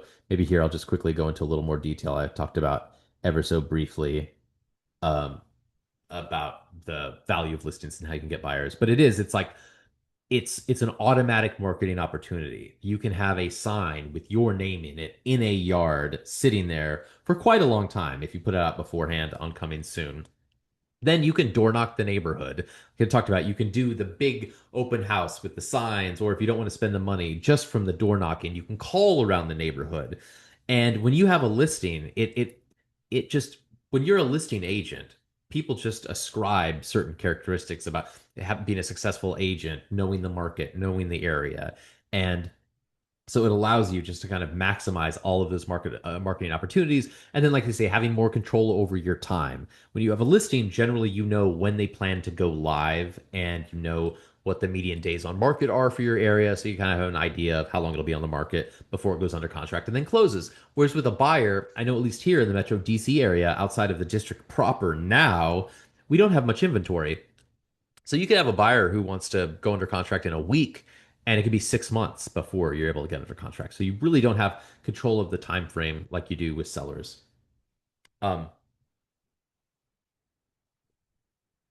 With seller listings, you're on the front end of pricing, and that is true. It's like if you're doing listings, you better be up on what pricing is. But if you're also just studying the market really well, you can know that without having listings. And then 6 is what we talked about. Oh, speaking on the front end of pricing. So I mentioned this at the beginning, but my full contact info at the top. And I do a monthly session on the real estate market for the Metro DC area, but then I also cover the economy as it relates to mortgage rates and things. So if anyone has any interest in that, you can just pop on to my YouTube channel. We'll go live every third Thursday or fourth Thursday of the month, but then also have the full session on there recorded in perpetuity. So John's question, what do I think about sending some comps ahead of time for them to review?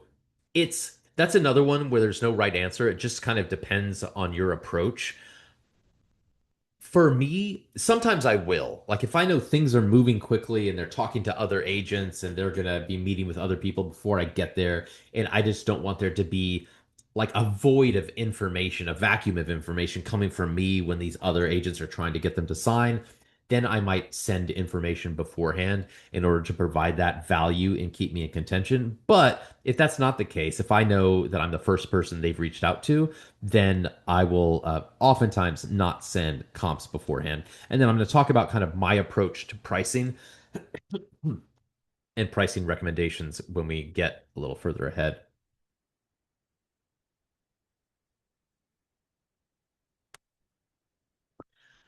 Okay, so I mean, I think this is obvious. I hope this is obvious. Kind of the keys to converting these leads is like any kind of lead inquiry. It's just reply as soon as you can, particularly for listing leads. Sometimes it's I know there's all this data out there about how many agents people speak to, but I know at least here, like in they do speak to a fair amount of agents, but there's a not insignificant amount of sellers who will make their decision after speaking with one agent. And I know this from experience. Like I have so many people who have planned to speak with multiple agents, and I've gotten in there first, and then I'm able to convert that. So responding right away, getting ahead of the curve is helpful. And then, goes without being said, get valid and complete contact information. I mean, you have to have like they'll talk about having requesting contact information at open houses. People don't want to give it. You'll get some bogus numbers. You'll get some bogus email addresses. There have been times where like I've had such great rapport and planned to follow up with somebody and like they entered their information wrong or my system froze. So that's one thing I would add to that. If you and excuse me, my little daughter, myself, and my wife all have RSV right now. So I was wondering if my voice would hold out for this session, and I think it has pretty well. But apologies, I've got some water, so hopefully I can keep going. But that's why a little raspy here. Then I just lost my train of thought. Oh yeah. So if you're in an open house and you make a great connection with somebody, I would highly recommend just saying like, "Hey, I want to, here, let me give you my cell number," and then texting them or just doing something to confirm you have valid contact information. Because for a variety of reasons, like not necessarily them trying to ghost me, but sometimes I've made really great connections with people who I thought were going to lead to signed agency agreements, and then there was a problem with the technology or that contact information. And so three, this is like wholeheartedly determine their motivation to sell so you can speak to it. And it's not just so you can speak to it, but like I said, I think understanding their motivation to sell is more informative than time frame. Because if you have an absolute motivation, an absolute requirement to sell, then that really jumps them up as far as importance in lead for me. And then set an appointment, time and date as soon as possible, absolutely. And then pre-listing packet, that's just up to you whether it's your approach. Like I said, there's no right way, there's no wrong way. It really is just what fits in with your style. I would say going back to if you're more of you're not necessarily going to like woo them with the charm. You're more like preparation, information, show that I am a professional and know what I'm doing. If you fall on that side, then the information you send beforehand and the information you supplement does become a little more important. All right, here's from some survey, a little bit dated from NAR, but talking about what sellers want most from their agent. And it's, the find ways to fix up the home to sell it for more. There's sell home, price the home competitively, help seller market home to potential buyers, help sell the home. I mean, this is like whoa. No offense, no offense, KW, but why is this even in here? It's like obviously this is the like what we want you to position our home in with his best foot forward to basically get us the highest net and bring the most competence to the situation. One thing, help seller find ways to fix up the home. I will might wait to talk on this, but it's something that there are a couple of things that I do because I don't generally try to get the agreement signed at the listing appointment, but there are a couple of other things I do to put some time pressure on it and to convert. I was thinking of covering it just a little bit later. So yeah, I'll cover it in just a second. Okay. Build confidence and trust. I mean, that's just, I know I'm probably getting a little redundant here when I talked about the value of time in the home. And that is really, it's just that's the time to build it by you build rapport based upon what you see, what you learn about them, and then you supplement that with all of the information you know about the market and about their home and how to best position it to make yourself sound like the expert, which hopefully you are. Um,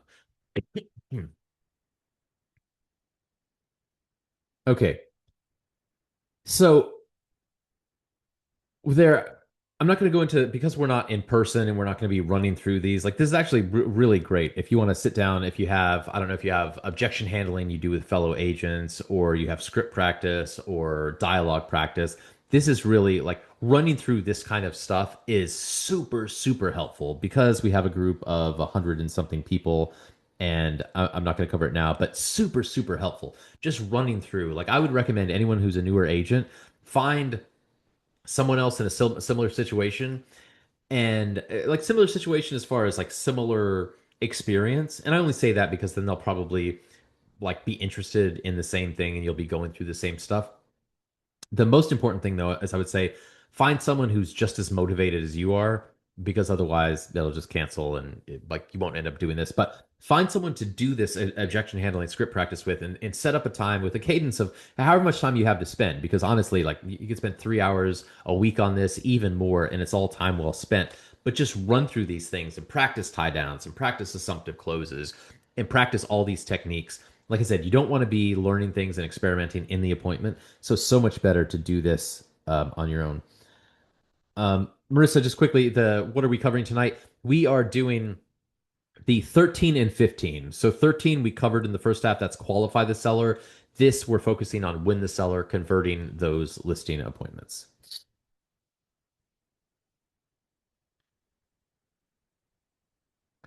This is a nice point in that, they talk about questions versus objections. When a seller asks a question, just answer it. And when an objection comes up, address it. And the key point in this is that I've seen some agents where it's more kind of a lack of confidence, or a lack of confidence in your value, that sometimes a seller will ask a very kind of neutral, innocuous question. The agent will take it as an objection and then kind of get into a defensive mode and go down a path talking about problems or potential problems, when it wasn't even what the listing agent was. Sorry, trying to keep up on the chat while I'm talking, where it wasn't even what the seller was talking about. And so, key point, distinguish between questions and objections. And a great approach for objections is just to cover them in a non-defensive way before they even arise. And that's just by adding value, adding information, adding knowledge, and covering those things in a proactive way.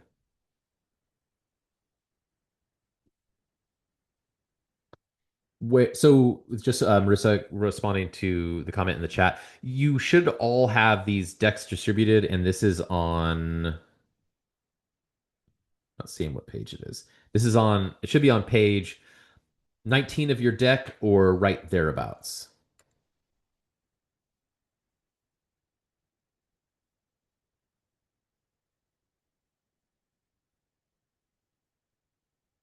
And sorry, Sue, if were you asking for an example? Oh, it might be asking for an example of some of these things. So I'll just do like assumptive close, or kind of a trial close. Is you can say that, like, what I'll do a lot is when I go into the listing appointments, I will just talk as if I have the listing and tell them what I'm going to do. And so with the assumptive close, okay, got you. Okay, I'll get to that in a second. Hopefully this is valuable as well. But just with assumptive close, it will be, something like, okay, so I'm going to have the home inspector come by next Monday, and then we'll be able to list it the following Thursday, which is right in line with your timeline. Does that work for you? Kind of assuming you already have it. Okay, going back to question versus an objection. This comes up a lot with commission. So let's say, sorry again, a little under the weather. I do. I think we're all Keller Williams, but I won't say what my listing commission is, but it's higher than many people's is. And so sometimes I'll get questions about it, but it's not always an objection. But let's just say you have your listing commission is X, and someone just says, "Oh, and your commission is X." It could just be a question. You could say, "Yep, it's X," and you could leave it at that. But I've seen situations where it really is just a question. Like they think it's this, but they just want to make sure. And then the agent will go on to, well, yeah, but let me explain to you why, I'm worth that because of this and because of that. And then they go down a path where it's like, then it's questioning the person like, well, are they worth that? Like, are they charging? Is this unusual? Like, what's going on here? And so that's kind of one of the finding great examples of closes on ChatGPT. You can find great examples of anything on ChatGPT. It's just 50-50 whether it's reality or not. But very true. So yeah, just one of those things. It's like sometimes it's just an innocuous question. And so don't treat it as this objection, something you have to handle. You can just simply answer it objectively with the information. Okay. For people who do wish to send these pre-listing packets, it's like I talked about. It's like you're building up, you're establishing yourself as the expert. And again, no right or wrong way. I personally prefer to spend more time in the home. I want to cover this in person to really build that rapport. But for those of you who want to send this information beforehand, I mean, it's more power to you. Both ways work. It's really just a matter of personal preference. And this this is again like there's no right way. It's like there are people who have information they provide in the pre-listing packet that is just intended to be like an education for the seller. They don't necessarily cover it. I think best practice is if you send something out beforehand, then you should also cover it at least somewhat because most sellers will not look at it. Yeah, and that's what Maria was talking about. And in the chat, just want to mention, so the main differences between win the buyer and win the seller, uh, I mean, it's just two totally different things. And when you're going after the way I like to think of it is, even though with the litigation recently, it's kind of changing in people's minds. Like buyers always paid for their buyer agents. It just depended on how it was structured.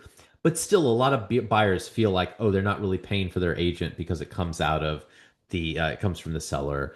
And so sometimes it can be easier to convert a buyer because it's like, oh, if it's not working out, they can just go with another agent, or all like they're going to be looking online, they're going to be looking on Redfin or whatever, finding the houses. So they just need somebody to show it to them. And like the stakes aren't necessarily as high. Whereas for a seller, they have one home, it might be their most valuable asset, and they are usually going to be very critical of who they entrust that with. And so, by the same token, it can be a little easier to get buyers as a newer agent than to get sellers. The way, like I shared my examples, the way I was able to get listings early on was just by coming across as the expert and the best person for the job, even if I wasn't necessarily experienced. And other than I mentioned that the seller who went with me, who said that my online presence wasn't as robust as the other agents, which was like her wink, wink, I can tell you're new. Other than that, I don't think I had anyone ever ask me how long I had been in the business. And I think that was a testament to the fact that I came very well prepared and like I knew what I was doing. And so it wasn't something they thought of as like, oh, is this person new or not? But also, side note, I was on a team that had been around for a while and done a lot of transactions. And I also say that like when you don't have a personal transaction history, if you're on a team, you can talk about the collective we. Well, we have listed X amount of properties in the area. We have successfully sold. We have done this and that. If you're not on a team, then you can just use the brokerage. Okay, we're running short on time, so yeah, tons of great comments on here, John. I appreciate it. Yeah, usually when it does come up is by somebody like feeling defensive, or a question is asked, and they think it's a question about how long they've been in the business or how much the business they've done, and so they respond to the objection of you're a new agent when that wasn't the question at all. Okay. The for the preparation checklist, it's yeah, if you're going to do the pre-listing packet, yeah, make sure that's all out. It's good to confirm appointment date ahead of time. I would say the kind of the 2 to 3 most important things for a checklist and a listing appointment is like confirm it. Like make sure it's clearly confirmed whenever it is set. I always add them to a calendar invite with their email address, and I look to see if they've accepted it. If they haven't accepted it, I just reach back out and make sure confirm that they have received that. And then it depends on what the time frame is. Sometimes if I've set an appointment for further out in the future, like a week before, I'll check in and just say, "Hey, really looking forward to seeing your home next week. I appreciate you inviting me over." So, because otherwise, if you set it in a month in advance and then do a follow up the day before or the morning of, they might have forgotten about it. So, if it's far in advance, I do a check in at least a week before, and then always another one like the day before, and in text message, not in email, like either a call or a text, just to reiterate. And don't say something like, "Hey, just making sure you're still free." I'd never say anything like that. It's more like, "Looking forward to seeing you tomorrow. I'll be there at 2." So that it can be confirmed. A lot of times, if particularly if somebody's not trying to sell right away, everybody gets busy, and so if you come in with, it's like, kind of, if you come in with an opportunity for them to reschedule or cancel, half the time they might take it. And then I would say, like, make sure you get there early. Like there's no surer way to make a bad impression than to be late when somebody's just at home sitting there. Usually it's their home, they're going to be on time, because they're oftentimes coming from there. So just make sure you're early so that you are never late.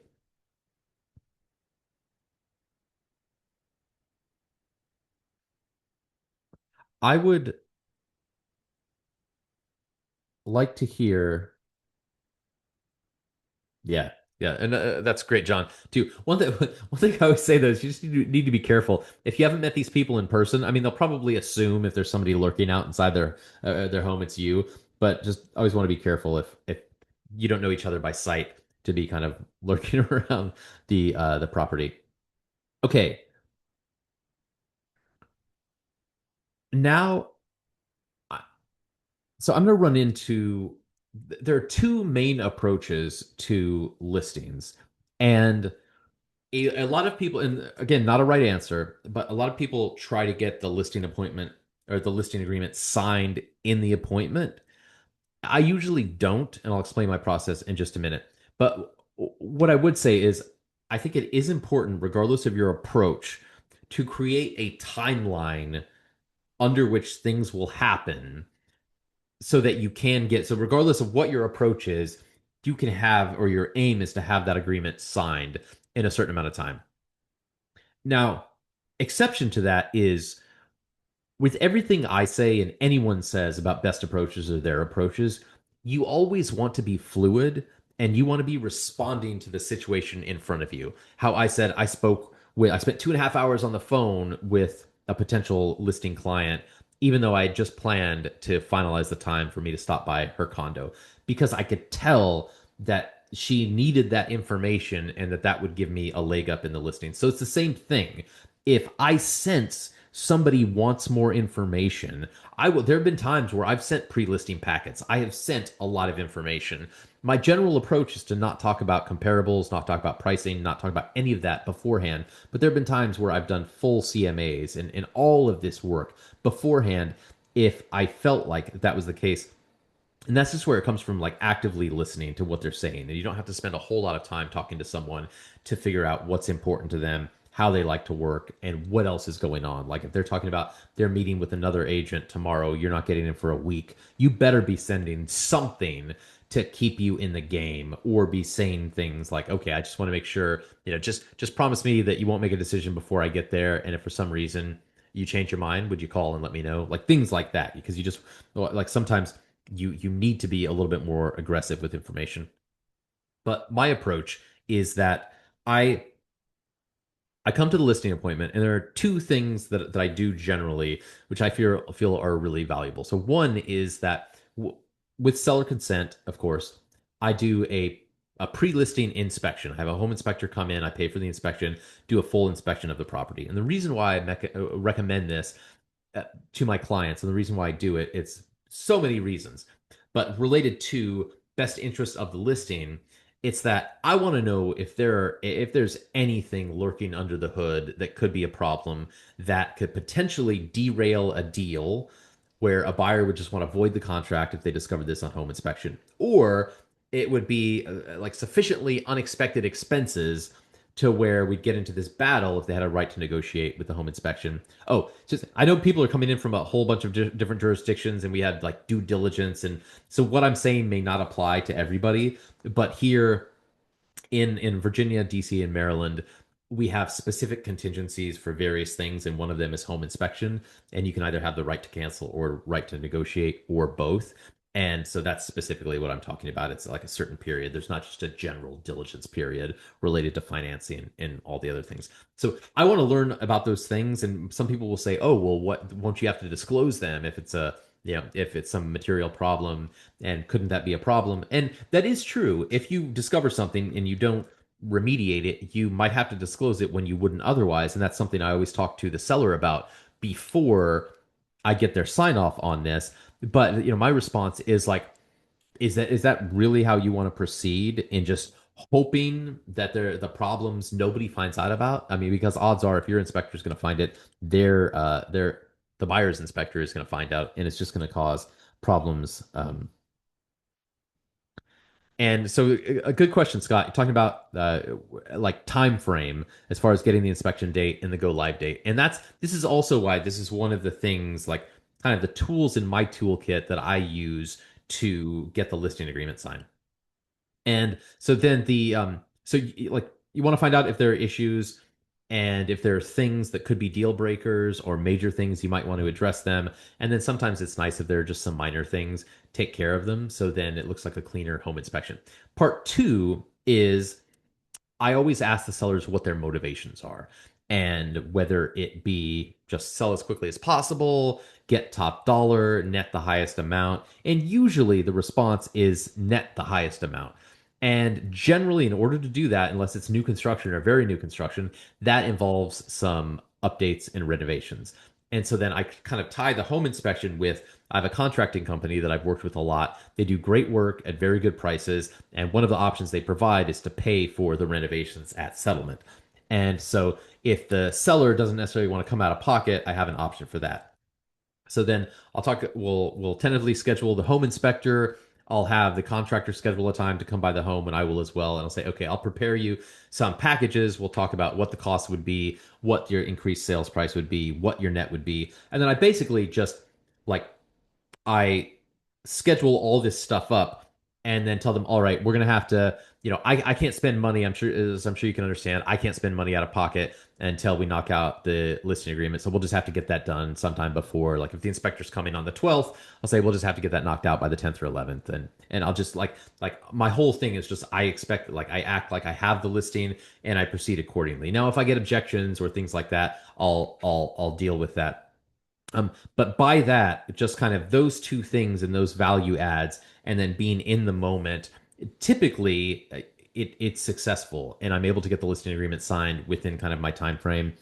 I will just want to check the comment feeds. Oh, and then going back to specific time frame, Scott, it really varies on how quickly they want to list the property. I mean, sometimes if you have somebody who wants to move really quickly and we're going to do the inspection, I can have the home inspector out tomorrow, subject to availability. Usually for our team, like our official team policy is 2 weeks from the signing of the listing agreement until we go live, just to allow our ops side and support to handle everything in a meaningful way. Because in the spring, especially, we could have 15 listings going live on the same day.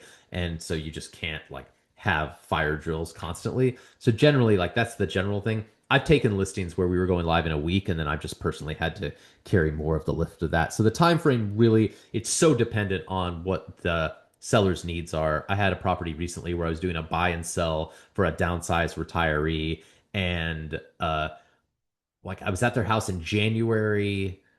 We inspected it, got the listing agreement signed the next week. We inspected it like the second or third week of January, and we didn't end up listing it until September because of the timing of other stuff. So it really varies on that.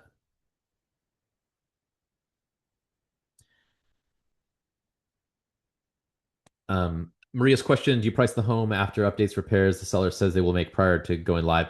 When that'll be part of the package. If we're talking about updates and repairs, then I will let them know. I will estimate a market value as is. I will estimate a market value with renovation. Or there have been times, actually, the home I just talked about, the one where it was the downsize and we ended up updating the home.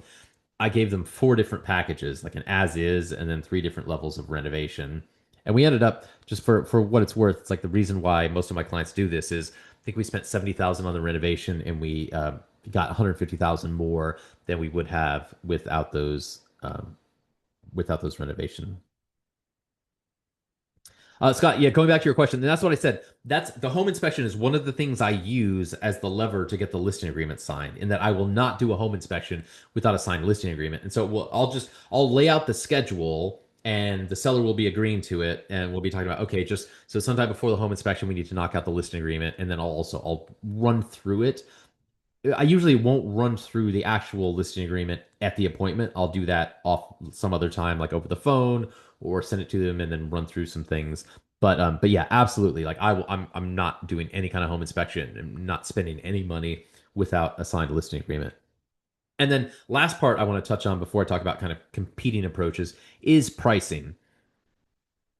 And this is also, you need to be responsive to the needs of your individual client or potential client. But I won't necessarily come in with a recommended price in my mind, I'll know what I think market value is, but it's like for me, like market value is fluid. So if we're not listing for a month, things could change. If they want to do updates, things can change. What I will do is I'll just talk to the seller and I'll say, listen, what do you think your house is worth? What would you like to get? And then first they'll usually say, oh, I don't know. I'm not sure. And I was like, well, I know you've thought about it. So just tell me a number. And then as long as that number is in the range of reasonableness, then I'll say, okay, that's within the range of reasonableness. That's like within the range of market value. So, so we're good to go. And oftentimes that's as much as I'll give them. If they want an actual price or a more in-depth analysis, then we'll kind of go into it. But I'll make it clear in the appointment that I understand the market and I'll talk about things to where they feel confident in my assessment. Oh, we're at 8. Adding that. Just touching on Scott. So reimbursement settlement or just for the home inspection? No, we just covered that. We just covered that. As I mentioned, like my listing commission is higher than some others, but I also put a lot more money into the prep. We pay for professional cleaning of the home. We pay for the home inspection, photos and video. A lot of people do video. We'll do like agent, we just do a lot of stuff that's above kind of what might be normal, but we put more money into the listings and end up getting top dollar and outperforming the market. So that's my personal approach. Doesn't necessarily have to be everyone's, but kind of I spend more time and effort in my listings, get my clients better result than a lot of agents, but I also have a little bit higher commission. Yeah. Okay. Flip side is getting the listing agreement signed in the actual appointment. Huge value in that. Huge value in that. And if you want to approach that, then obviously you just bring a copy of it and you kind of run through it with them and you try to get it signed in the moment. And for there, it's like the stakes are a little bit higher to make your value proposition. And so it goes back to like you can never spend too much time preparing for these appointments. There have been instances where I have gotten listing agreements signed in the moment. And sometimes it's just like I'm always honest. I'm never making this stuff up. But I had a potential client I met at an open house. And so this is a DC row home, like higher price point. So the open house was like 1.5 million. His home estimated market value was around 1.7. And so I met with him, had a huge, great connection there, was setting up a time to come to the home. And I could already tell we had been going back and forth over text and some quick calls. And I could tell that I was really well positioned and that he was going to go with me. But he was also just he had just decided to sell and kind of needed some time. So I was in the home, ran through all this stuff. I could tell that I had him, but he didn't want to sign in the moment. And at the time, my team was having a contest on listing agreements. And so I said, listen, we're having this contest. I really want to win. Right now, my team is down. Can we knock this out now? It seems like you're comfortable going with me. And I'll be like, if for some reason tomorrow you change your mind, I'll let you out of the listing agreement. And that's something I would do, by the way. I always tell my clients, it's like, listen, this I'm not forcing anybody to work with me. People work with me by choice. I need these agreements signed because they protect your rights and they protect, well, usually I'll say because they protect my rights, but more importantly, they protect your rights. That's why we need these agreements signed. It's not to hold anyone hostage. If any client ever reached out to me and said they were unhappy with my services, I would lift them out of the agreement. Now, listing agreements, it gets to be a little tricky if you've spent money and they're not giving you sufficient time to do what you said. We don't have time to cover all of that, but anyway, so there is something to be said for getting it signed in the agreement, and if you can do that, and if that's your approach, more power to you. Just want to make sure not missing any more question. Yeah, going back to the who pays for it, it's like that's part of my package of services. That's what we pay for. You could have a model where you could get them to pay for it. Then I think it turns something that, like, for me, it's a positive for my client. It's a positive for the process. It helps me position the sale with the most knowledge possible. It's always better to have more information than less information. And it's just like a win-win-win every step of the way. If your approach is to recommend the inspection but have the client pay for it, then it's still worthwhile and beneficial for all the reasons I mentioned, but it completely takes away like the value in helping you get that listing, because then you're just talking about adding more expenses to the process. No, I don't do any other. I just do the basic home inspection. All those others, like here in the DC metro area, their radon is required in Montgomery County. Other than that, it's optional. Sewer, like we're on, public sewer. Most people don't have sewer inspections. Lead, we don't tend to get those too often, but it just kind of depends. Okay, we're already 5 minutes over on time, so I would like to, in my voice is officially shot. So I would just like to get kind of either ahas or something that people wanted covered today that they didn't get. And I'm more than happy to spend a couple of minutes kind of touching on that.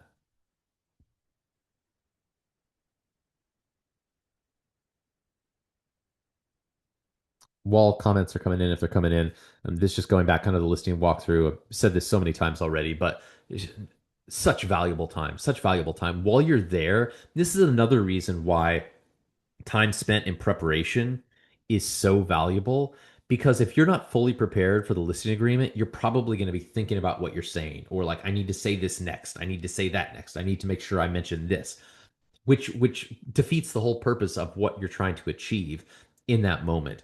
But when you have your presentation locked down, when you are completely confident in, excuse me, your value add and everything you need to cover, then you can be fully in the moment with them, connecting, building rapport, bonding, and that's where kind of that time in the property is really helpful.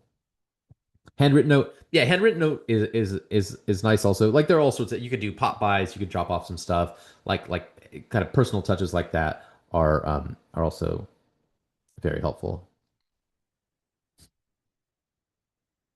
Thank you.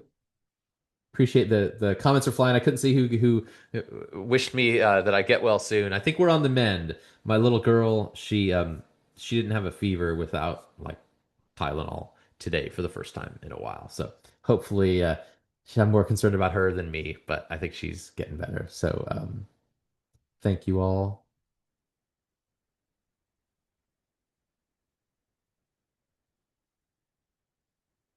Thank you, Rhonda. Somebody's asking if I post my contact info. Yeah, let me pull that up. I will throw that up there again.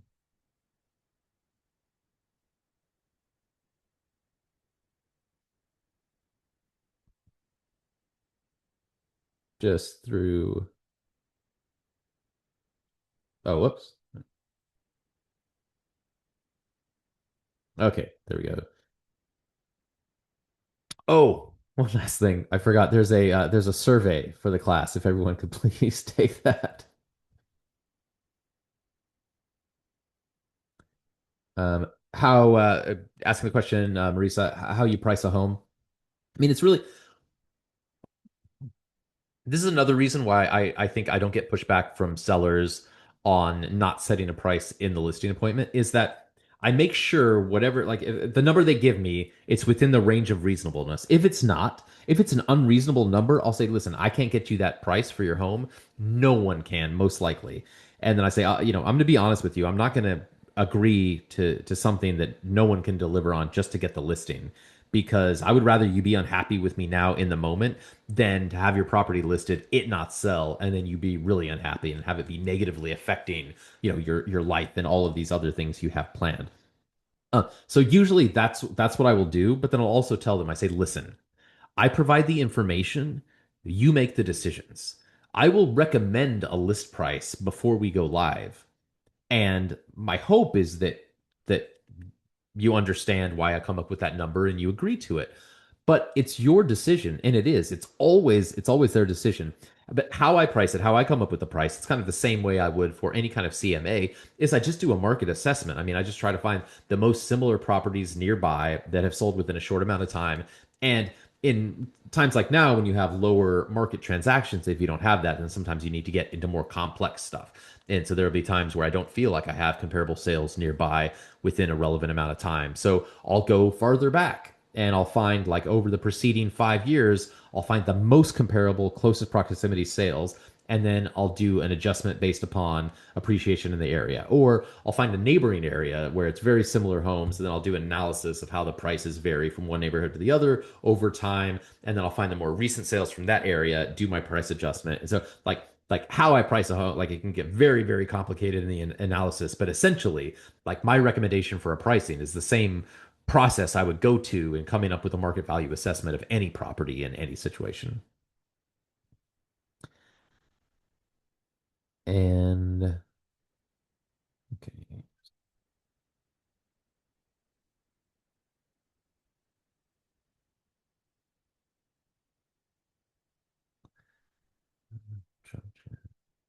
Um, Let me double check the review link. I should have it.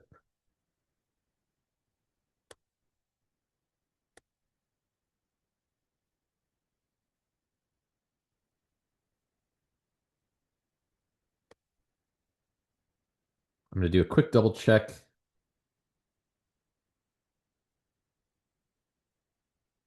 see if I can find the review link.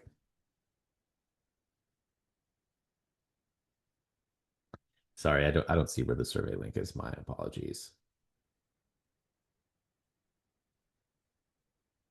The Marissa asking about the recordings. I believe they normally add them, I think, to the online repository where you can go, or they'll send out an email and they add them as they come in.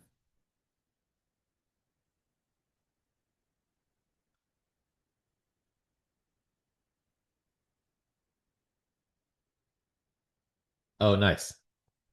Thank you. All right, we got the evaluation link in there. Okay.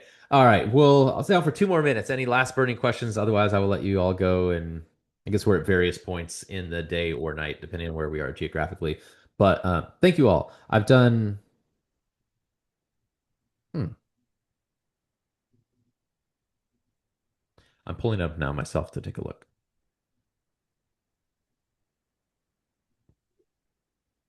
Region. So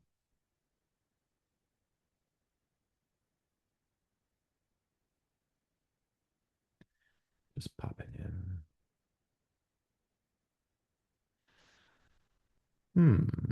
Yeah, I'm not finding me in there either. Maybe it's.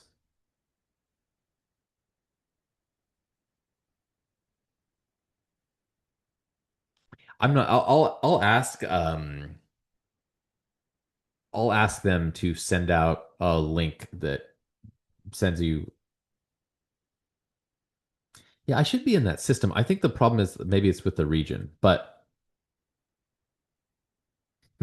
uh, no, I'm not. I am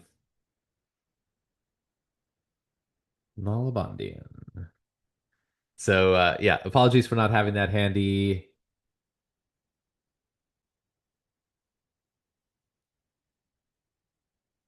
All right, no burning questions. Okay, I'll let you all go. Thank you though. This was I love the feedback, the interaction.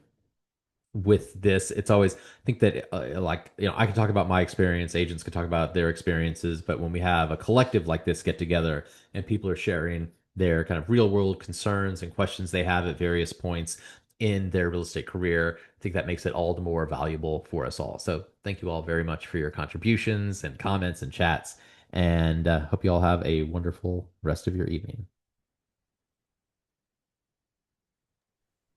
Thank you. Take care.